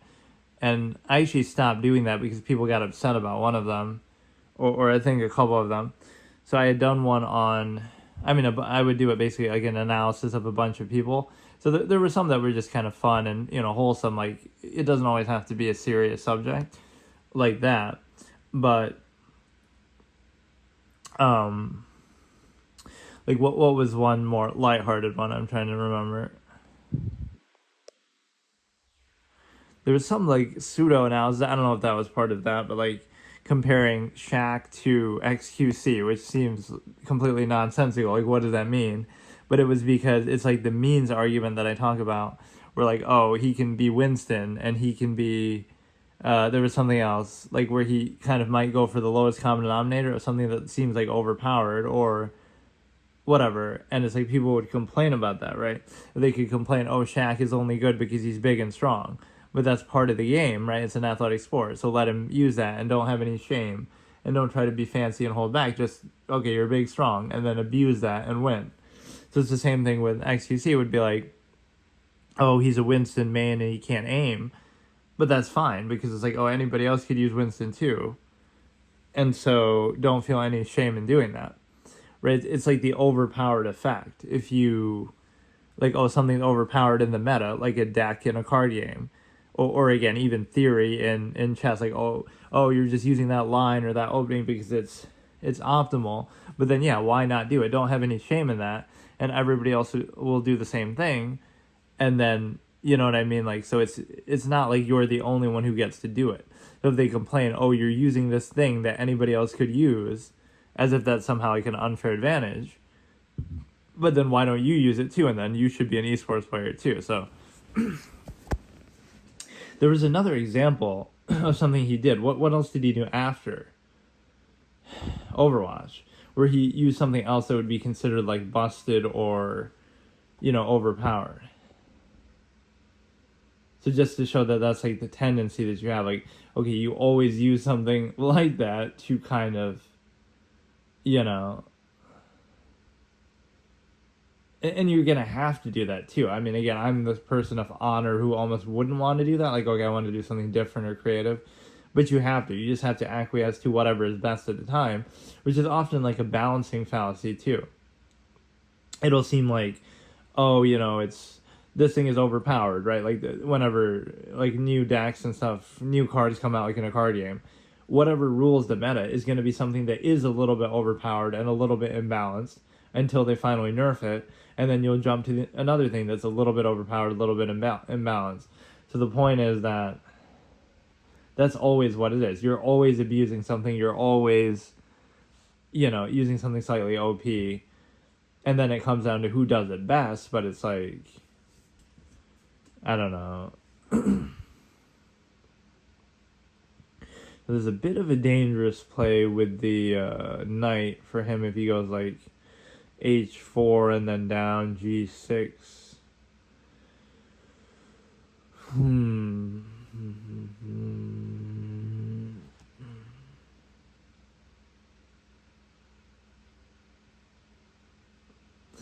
But no, getting back to that. So I had done one of those episodes, right? Wait, he can double attack it though, how? I think I messed up there a little bit. But yeah, okay, so I had done some. There was something else like more lighthearted and just like a fun, positive thing. Right, where I would make these observations and in-depth analyses of different streamers or people. Again, Psychology of Twitch was the name of it. So and my friend did one on his own on his channel now, and it was on Grace Van Dien, and people were getting mad. It had like a bunch of dislikes he was showing me. It's called, I don't take any credit for that because obviously I would do commentary on it, or I even said this thing earlier that like, oh, if I get to 100 subs or something, 100 followers or something, that I would, or he posted that like on his video that went viral, like XQC's dealer has an awkward moment that has like 600k views. So he put a link to my channel in there, and it's like, if I get 100 followers, I'll return to doing the Psychology of Twitch series, which obviously I have over that for a long time now, and I'm more than willing to do it. But he never wanted to put together the videos themselves. Like, he has to actually put together the video part of it, and then I would do the commentary and some of the analysis and, come up with some of the things to say. But if he doesn't want to do the video for it, then I'm not, what's the point? But then the other thing is that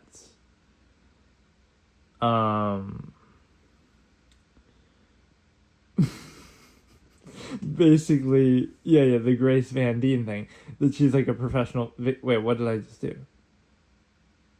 What? I was obviously trying to move. I was trying to move the other thing there. The rook there. That like she keeps wait, what? That she keeps complaining about, like, okay, whatever, she just kind of victimized herself. That's how he frames it, at least. So that one got a bunch of dislikes, but that's the closest thing to the revival of that format. But again, it always triggers people. Even that one, I guess that's proof of it too. Totally not my idea to try to test it out as a proof of concept. Let's try to bring back this format that triggered a bunch of people and, could get you in trouble and whatnot. Right. Oh, and he does one where I don't even do commentary. There is no script. It's not even my thing. And he just shows a couple clips of her and puts a little text annotations over it.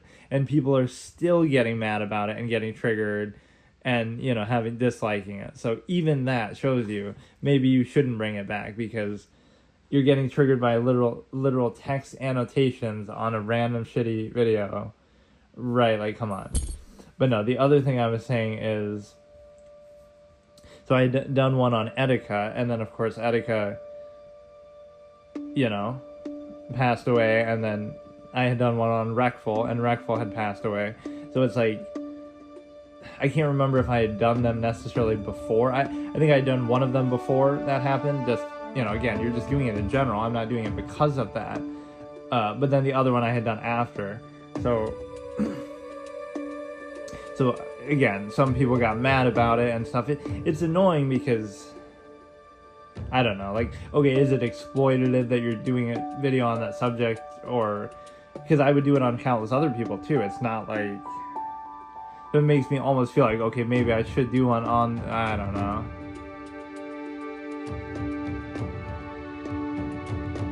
But no, my point is that just reminds me of that. Like, people would get triggered and bothered by it, and like, okay. So I'm trying to remember what some of the things. Let me rehash it and say some of those things. So like, I think it was Wreckful that I maybe had done after the fact. So I said, or like I observed certain signs, right? Like there's this Etika. This is a little sensitive topic, but whatever. These are things I said in the past anyway. Etika had one stream where he's like playing Minecraft on the Switch, and it was actually pretty funny because he kept making fun of that. Like, you guys really have me playing. Like, of all the things I stream, I get like 100 viewers. You know, I get like way less viewers for other things, that Persona 5 and this and that, right? I think you can still find it too, but this video. So it's like he's making fun, but yet 10,000 people will come here to watch me play fucking Minecraft on the Switch, but you won't come to watch me play Persona 5. So he keeps ragging on that and mocking that, and it's actually pretty funny. But then in the background on his bed, he has like a thing of bleach, right? And he keeps joking about something like, oh, you know, playing Minecraft makes me wanna whatever. So like the point with that is he's just joking, but there is like a little subliminal subconscious thing that like, the fact that you would even joke about that, you could make some connection there. Again, I don't... It could just be still a joke and have nothing to do with it, but that could be a little bit of an indication of something. Right, and then with Wreckful, I did say some interesting things like... So there was a clip in the past... This is what I would do. Like, I would frame it that way. I would show that clip and then show, like... Okay, maybe it's nothing, but you can see the signs if you're really paying attention. Right? People will tell you if you're actually listening. So that's the real point, is like a lot of people around you could have helped you, people who know you personally and stuff like that. The other, imagine this topic coming up while you're playing chess, but I guess that did just happen. So I never really watched his videos much, but he was very well respected. He wasn't one of these drama seekers like anything like that, you know. Obviously a good player, obviously just, you know, educational type. So you definitely respect that.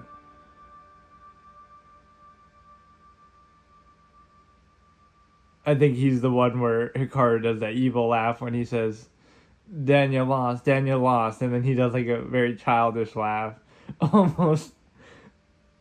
But yeah, it's just, it's crazy. I'm sure that's all that people are going to be talking about now.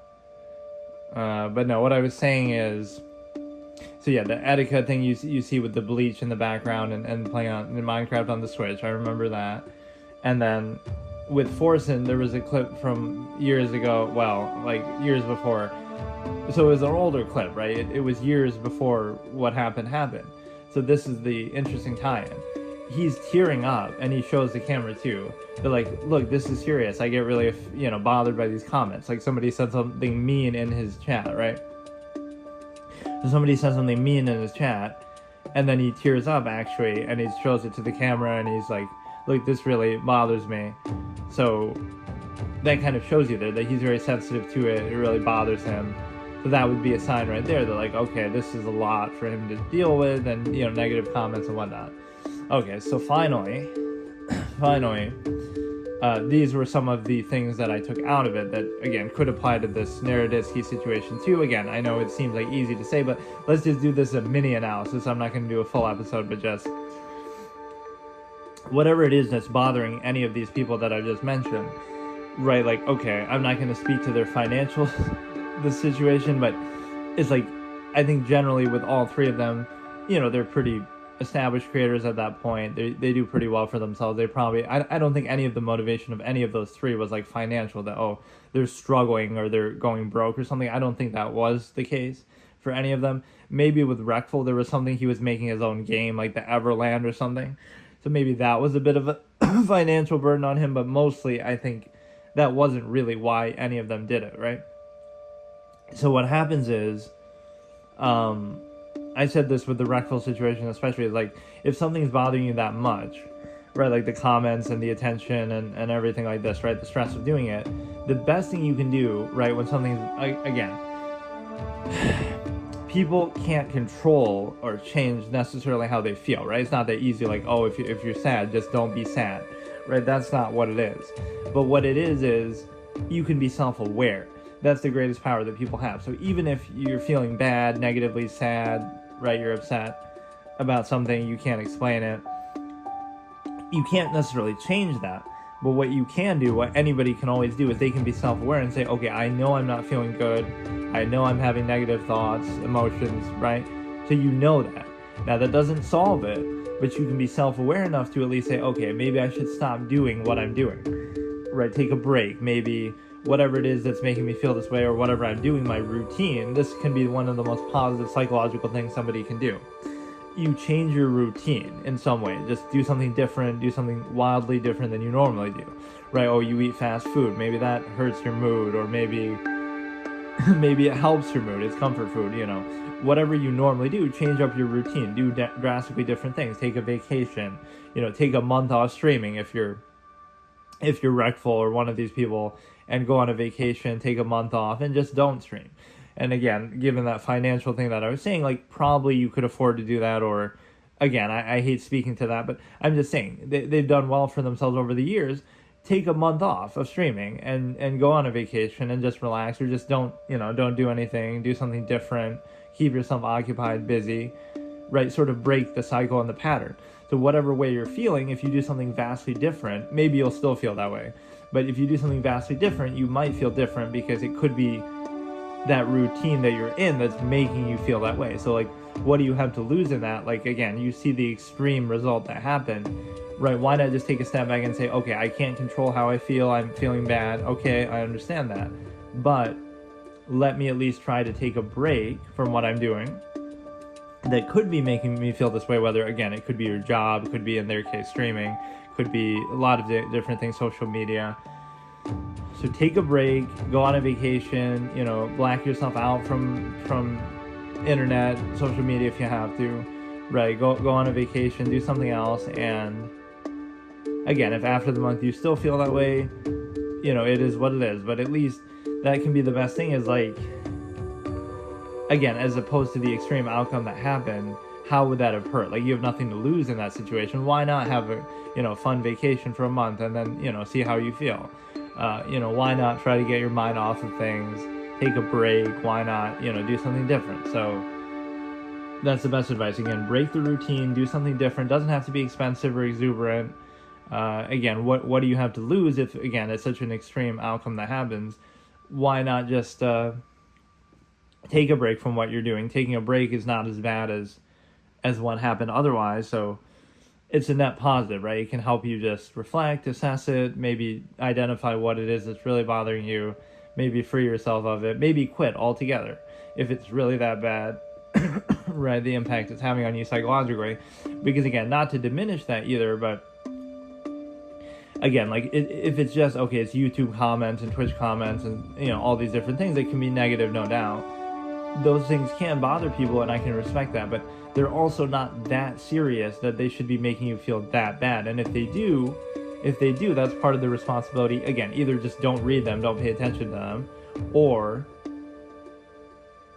don't do the thing that leads to them. Not so much like, oh, your behavior that people don't like, more like, don't stream them. If it bothers you that much, then don't do it. And I know that seems easy to say. Some of these people's livelihood depends on it, whatever.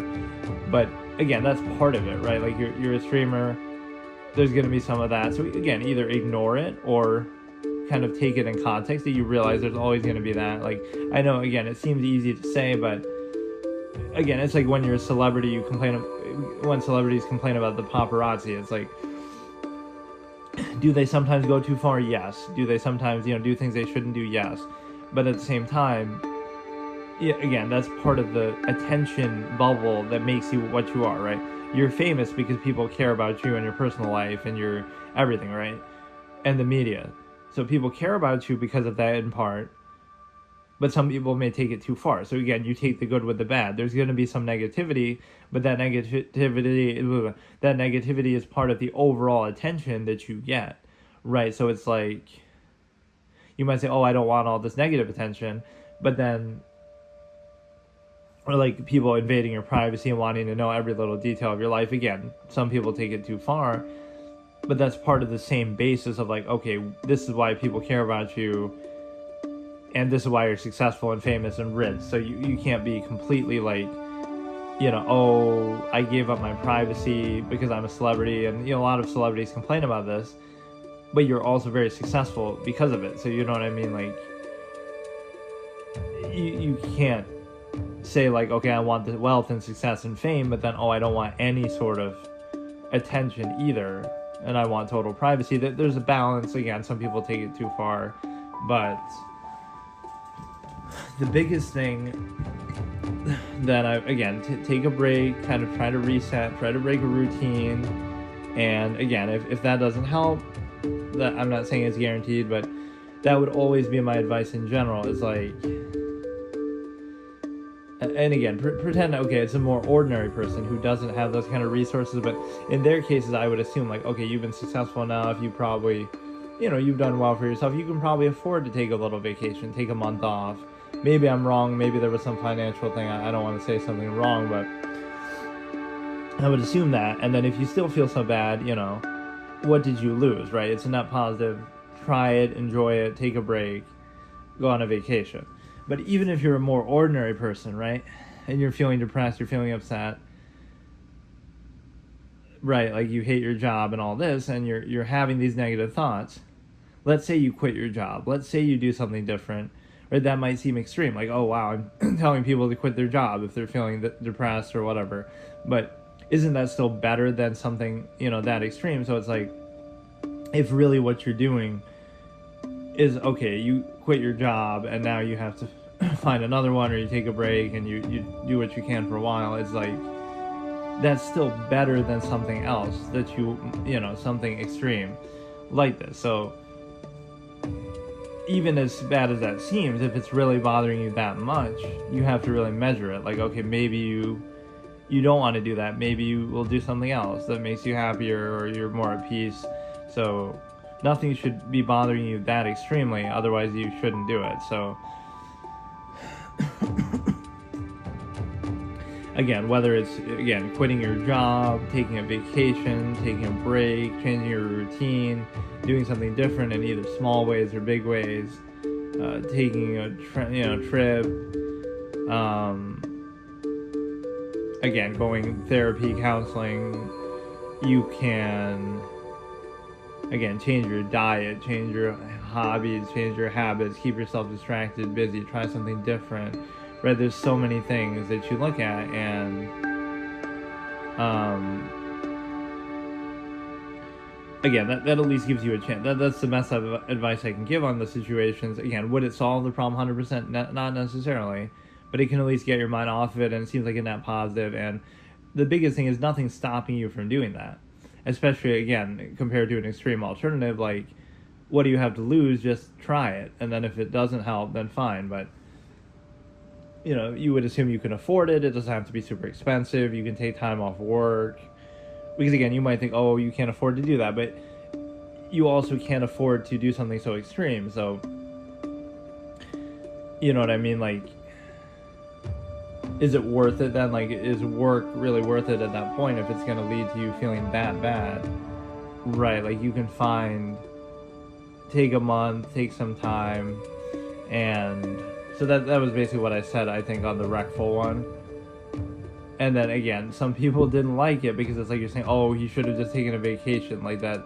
I'm not saying it like that, and that would have solved everything.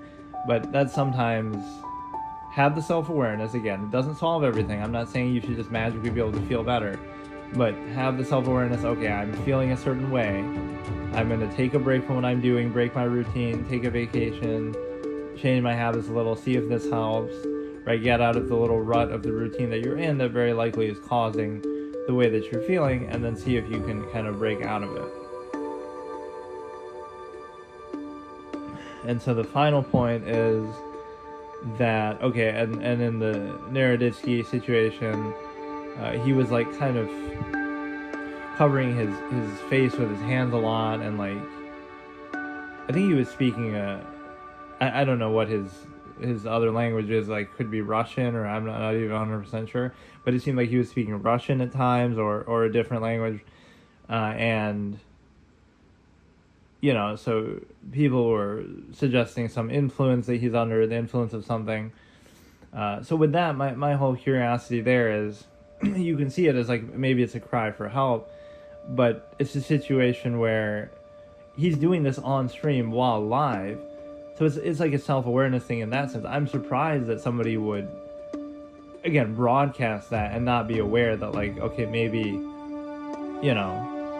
not that you're not going to do those substances and doing what you're doing, but that you would show it and you would broadcast it like that is surprising. Right, like I'm kind of, you could say like you're at the point where you don't really care, or again, you don't think there's anything wrong with it. You consider it normal. That's why you're doing it in the first place. But I don't know. It's just, again, that's the best advice I can give from a psychology analysis perspective, is that you definitely can take a break your routine. Don't keep doing the same thing over and over. Because something about the monotony of that or the routine of it you don't like, it's making you unhappy. And again, you might think that's oversimplifying, like, oh, just take a vacation, but again, you can do that. You can afford to do that compared to some other extreme alternative. Of course you can do that. And again, it doesn't have to be expensive. It just means take a break from what you're doing. That's the rut that a lot of people get stuck in, right? And as somebody minimalistic mindset a lot myself, is like, there's a lot of things you don't need and that you never use that you struggle to get, right? So let's analyze this. Right, a lot of people end up never using everything that they have or needing it, or a lot of things that we take for granted as a default that you really don't need. Right, so like let's say you went to a little more minimalistic path, then it allows you to say like, okay, I'm gonna get rid of a lot of things that might be causing me stress. Oh wow. Right, and so things that aren't necessary. Oh, fuck me.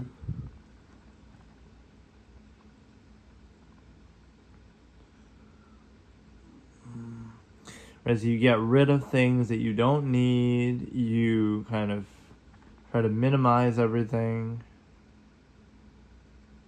That's actually bad in a way, because now it makes this pawn even harder to take. I think I'm probably going to lose this one.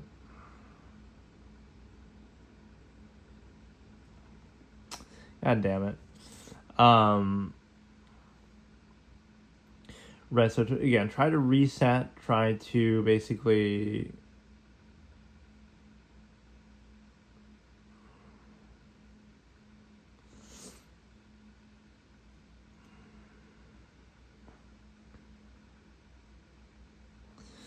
change your routine to a degree, and it also allows you to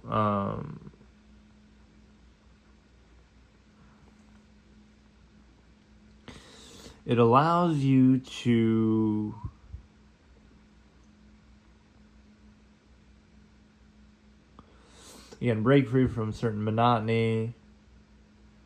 But yeah, like there's again a lot of things that you take for granted that you don't necessarily have to do, that you don't necessarily need a lot of like modern conveniences or luxuries or whatever, right?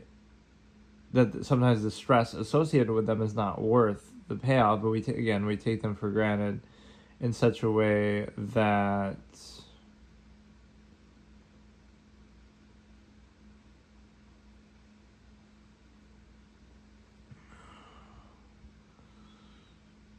this guy has me in a really, really tough spot. Like, this is crazy. I don't know how this even happened, but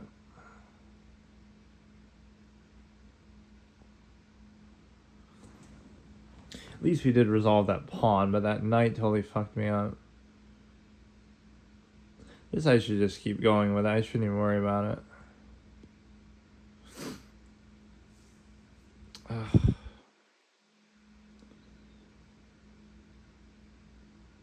Look at this position. This is bizarre. Like, I don't think I've ever had this kind of position before.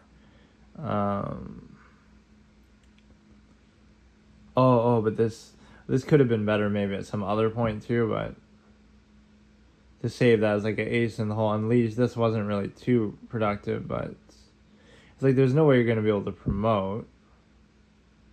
So, I don't care.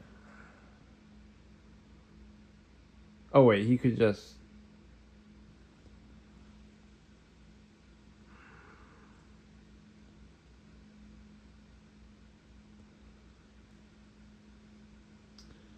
I don't know what's happening. He would have to take with the bishop there.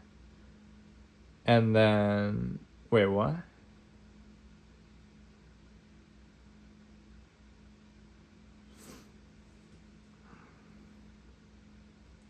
I don't know what kind of fucked up position I put myself in, but...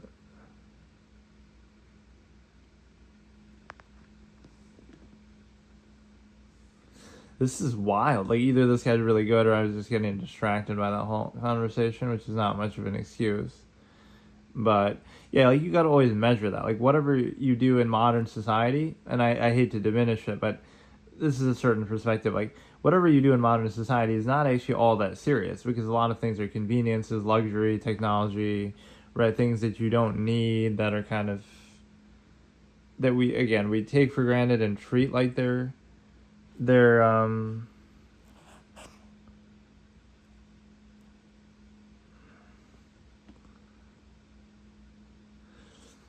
we take them for granted and treat them like they're necessary or normal, but they're really not all that necessary, because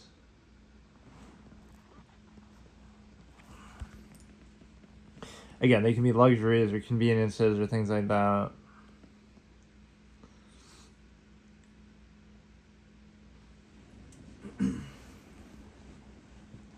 Is this going to be the end of this game? Which I really wanted this one to last longer. This might be one of the only active ones out there, so the rook can't move.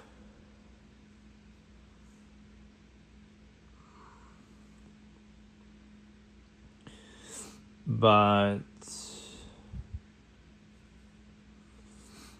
I don't know.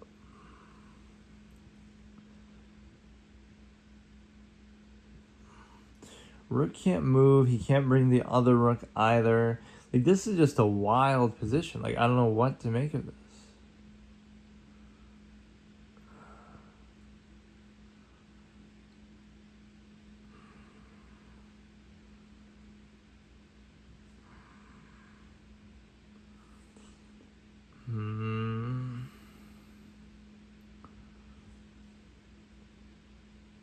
Oh, we got royal for... Or no, we don't, because the bishop is there.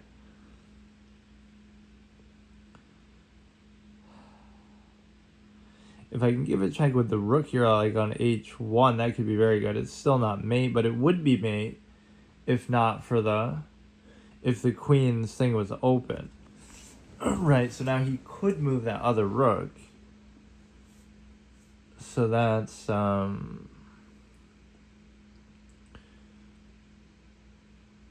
This seems dangerous. Oh wait, oh no, but we gotta check. Oh, I don't know what's even happening. Wait, that would have been mate, though. That would have been mate. Isn't it? So doesn't he... he has to block. Oh, wow. What a crazy... Dude. Dude, some of these have been insane. Like those last two I was losing, and I somehow clutch it out in such an insane way. But yeah, this is the deceptive ad. Like, this seems actually kind of cool, and it kind of cracks me up the way the meat just kind of not only funnel towards you, but they just like turn into meat right away. It's kind of a little goofy. So like, oh, maybe this is the kind of gameplay that you want, but it doesn't actually work that way. Right, you would assume, and that would be like my curiosity, like I could be baited into certain things like that. Maybe this has happened in the past, not so much with mobile stuff, but even with like straight up AAA or other kind of things. It'd be like you'd see something, or or you never know, kind of like, oh, so you kind of, I'm going to beat the whole game to try to see if this one part or whatever, right? If something is in this, and then I'll never know, and I won't want to look it up because, like, oh, I don't want to spoil it either. I don't want to look anything up, but then I'm, going for so long to try to figure something out, and then I find out that, I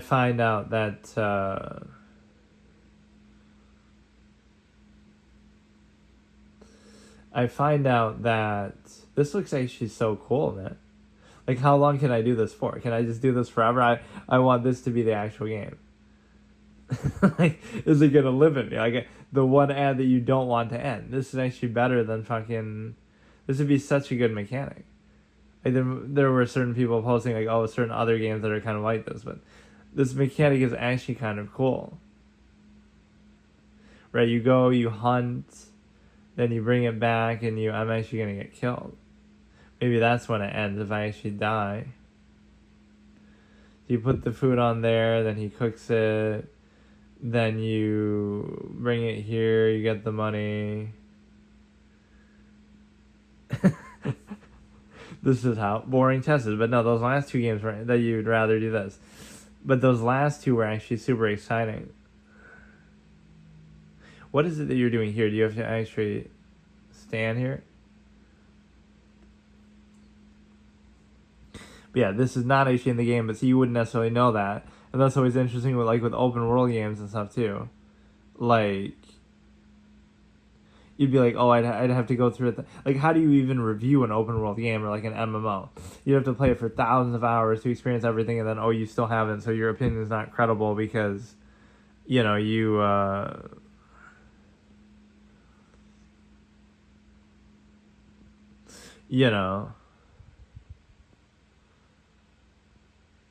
this is crazy. Like, how long does this go on for? Yes, now download it so you can do that. But wait, I can't do it. I can't do it because it's not. It's such a troll, man. It's not actually in the game. Or you would think they would be smart enough to do that. Even if this wasn't in the game when this ad was being used in the past, eventually it should, you just add it, right, as a tongue-in-cheek thing, like, okay, that's a little mini game you can do or something. I was trying to actually do like one horror game every time to, get in the theme of Halloween, but maybe once we get closer.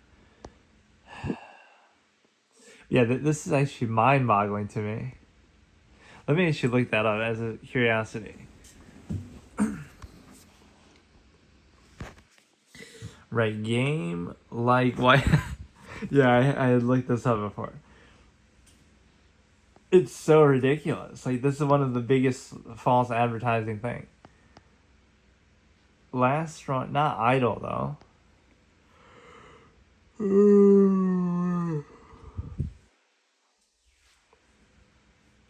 Ones that I've played that are not this game, but it's some of the Last Stronghold, Idle Survival, Pizza Ready. Let me look at that one because I had seen somebody else mention that too.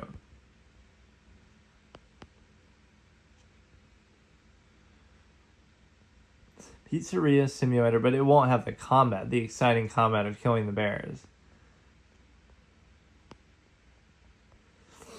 That is bizarre, though, that they would do that, right? You're going to show that ad as a false thing, and then grow fresh crops, manage staff.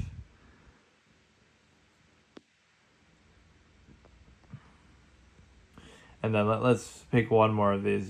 We'll try these to measure it. Perfect hotel, farm story. Let's get them all, I guess, and compare. Perfect hotel.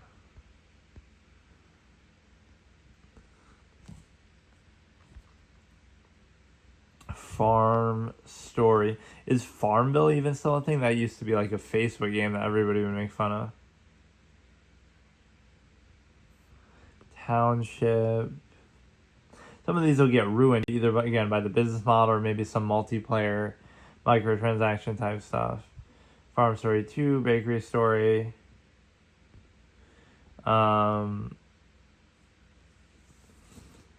Stronghold and Wasteland Life.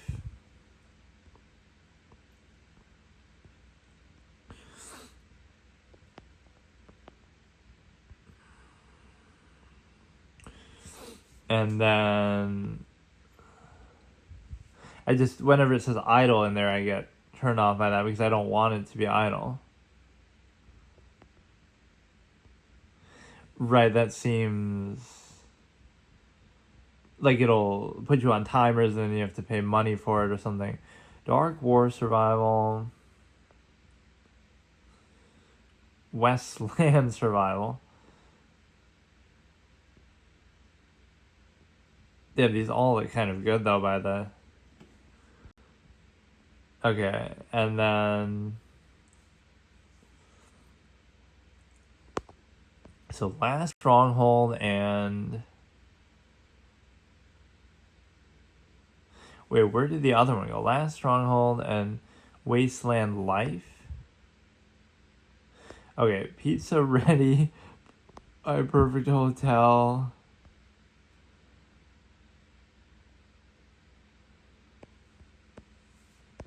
And then Little Farm Story we got, and then what else?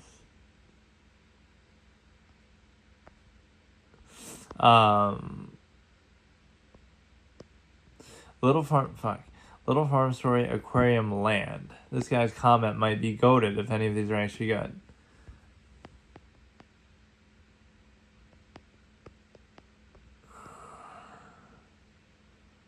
What the fuck? Wild. What was that? That was kind of cool. That's what this is. It's like a window shopping kind of just random shit. This graphic style almost reminds me a little bit of Don't Starve. Oh, I think it's intentional to be.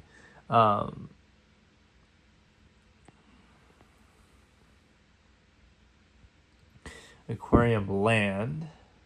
Kind of an oxymoron because aquarium is water. Fishbowl World. They all have these little money sacks that kind of show you that is going to be the... And the graphics of this look pretty good. Fuck. This is taking a penguin out of the trash can. Okay, so we want to kind of separate these a little bit in terms of making sure that... Right, I kind of want to keep them in the order that I've got downloaded them. Not that it really matters because I haven't been following them, but...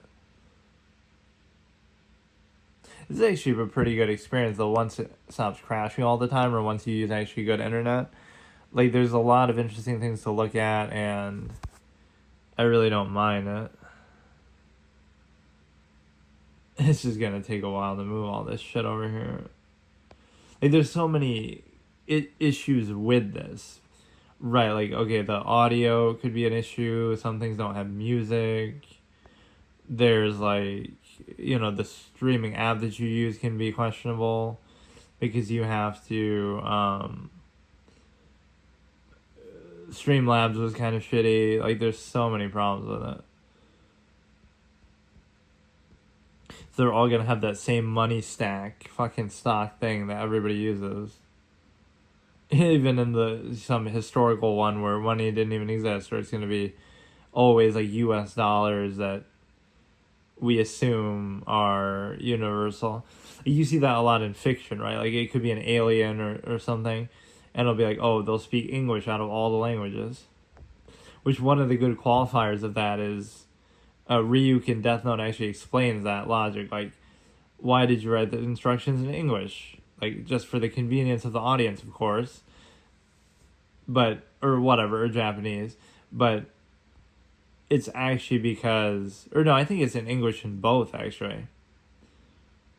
Because it's the most common language in the human world, or he says something like that. So at least he explains it that way. It's not just arbitrary for the benefit of the audience.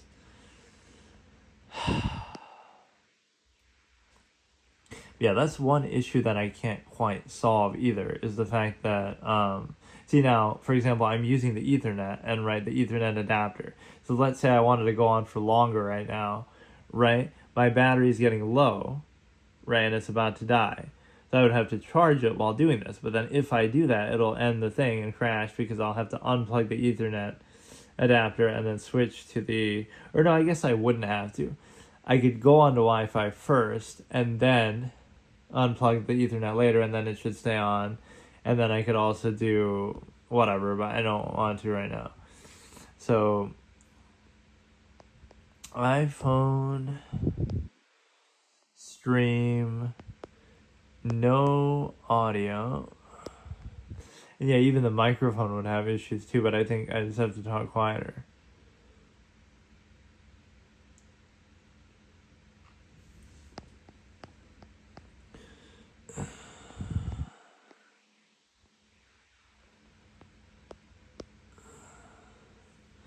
To fix an iPhone stream with no audio, check if silent mode's on. Why does my iPhone have no sound when playing games? Low in-game volume, Bluetooth connection. I mean, I am using a Bluetooth connection, but that shouldn't matter. I mean, like what? Just a Bluetooth connection. What, you're not allowed to use Bluetooth? How do you even see the other parts of the audio settings? It's like the ringer and shit. Hold for silent. Why should that even have anything to do with it?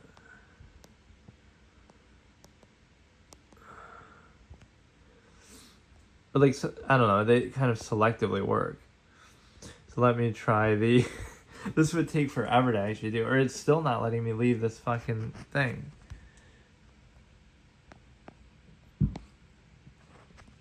Okay, let's do like one more before our battery dies out.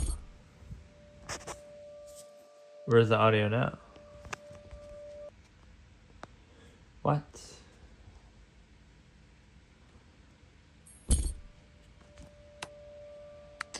I don't get it. Or it's playing like the sound, but not through, I don't know.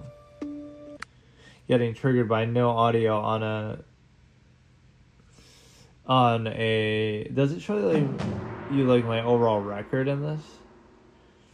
Just to prove that I haven't lost, or to see, you know, whatever, how many draws and whatnot.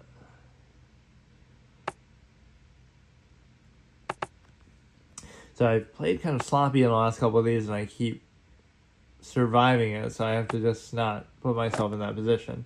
That's where people say openings don't matter at a low level, but to some extent they do, because it'll make it so much comfortable and easier for you that you end up, you know, you don't necessarily win or lose in the opening, but it'll set you back, and then it's hard to come back, or it'll give them the comfort, it'll save them time. The plays, hey, I'm a big girl.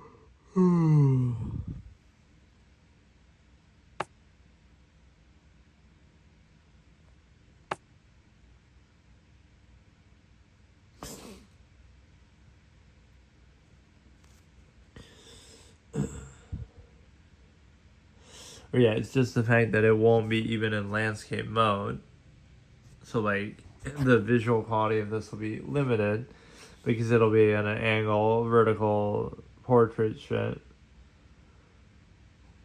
This is kind of a good trick because you're setting up for a fork, which isn't even a fork because you would need another adequate cover on there.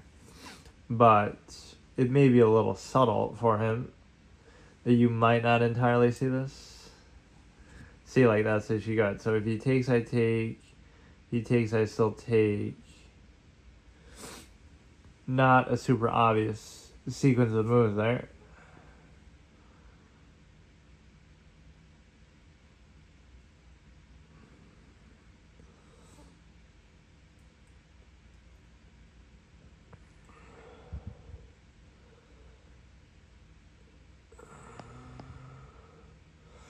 It doesn't matter. So if he takes that, I take back.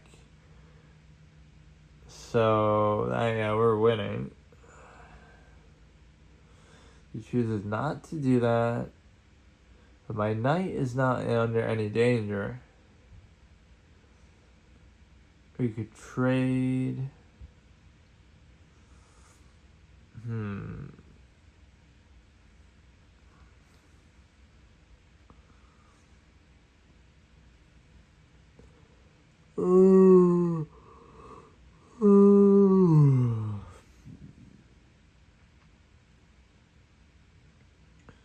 Diablo Immortal.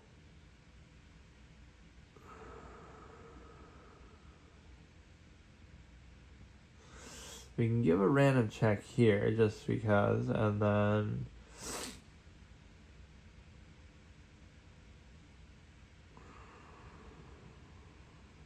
doesn't really do a whole lot, and the knight can't really do a whole lot.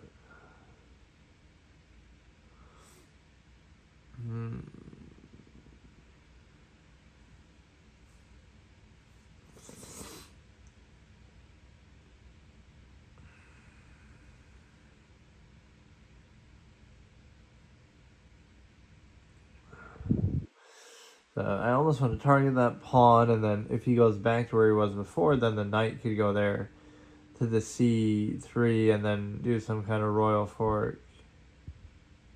Or even just a fork on the rook in that. So if I can get the king to move, or if I can push the pawn here.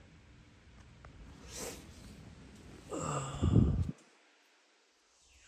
guy doesn't seem that good, but some of the last couple of people have been very good.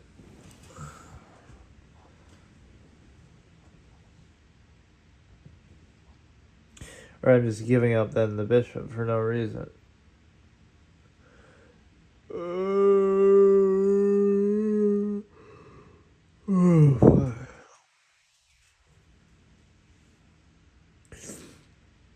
He takes, I can take with the knight too. So he's pushing the pawn or threatening the pawn, but it doesn't work. What if we go here?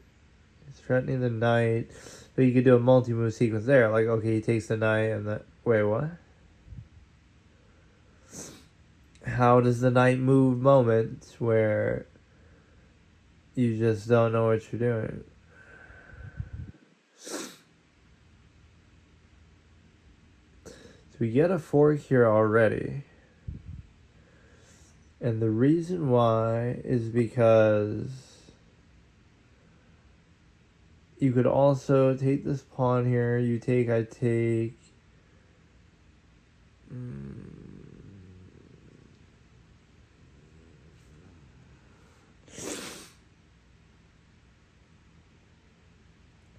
Yeah, that's the whole genre that I've never really messed with, but seems to be so popular, like the match 3 or whatever it's called. Or yeah, just because of our love for Blizzard, whatever, Activision, we have to check out the Candy Crush shit just because of that.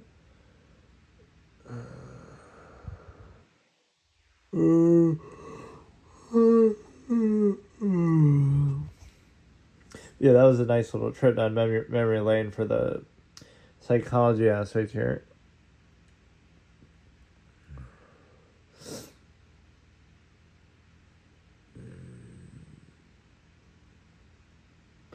So now we're double attacking the queen there. Not that that really matters. You can still just move it. But we're in a pretty good spot. 2 rooks, a bishop versus knight. Oh no, 2 rooks, a bishop, and a knight versus that thing.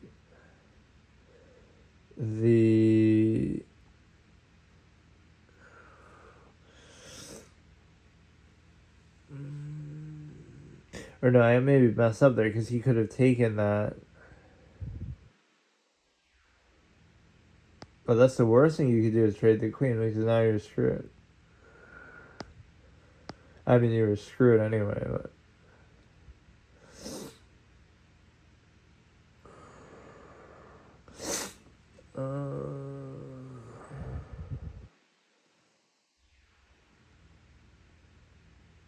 Fuck.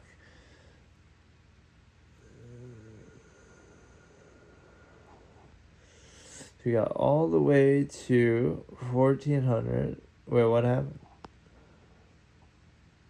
Oh, not again, dude. Fuck. But yeah, it doesn't even seem like you can escape those ads, or I keep missing it, or I don't know. So... Okay, see you tomorrow.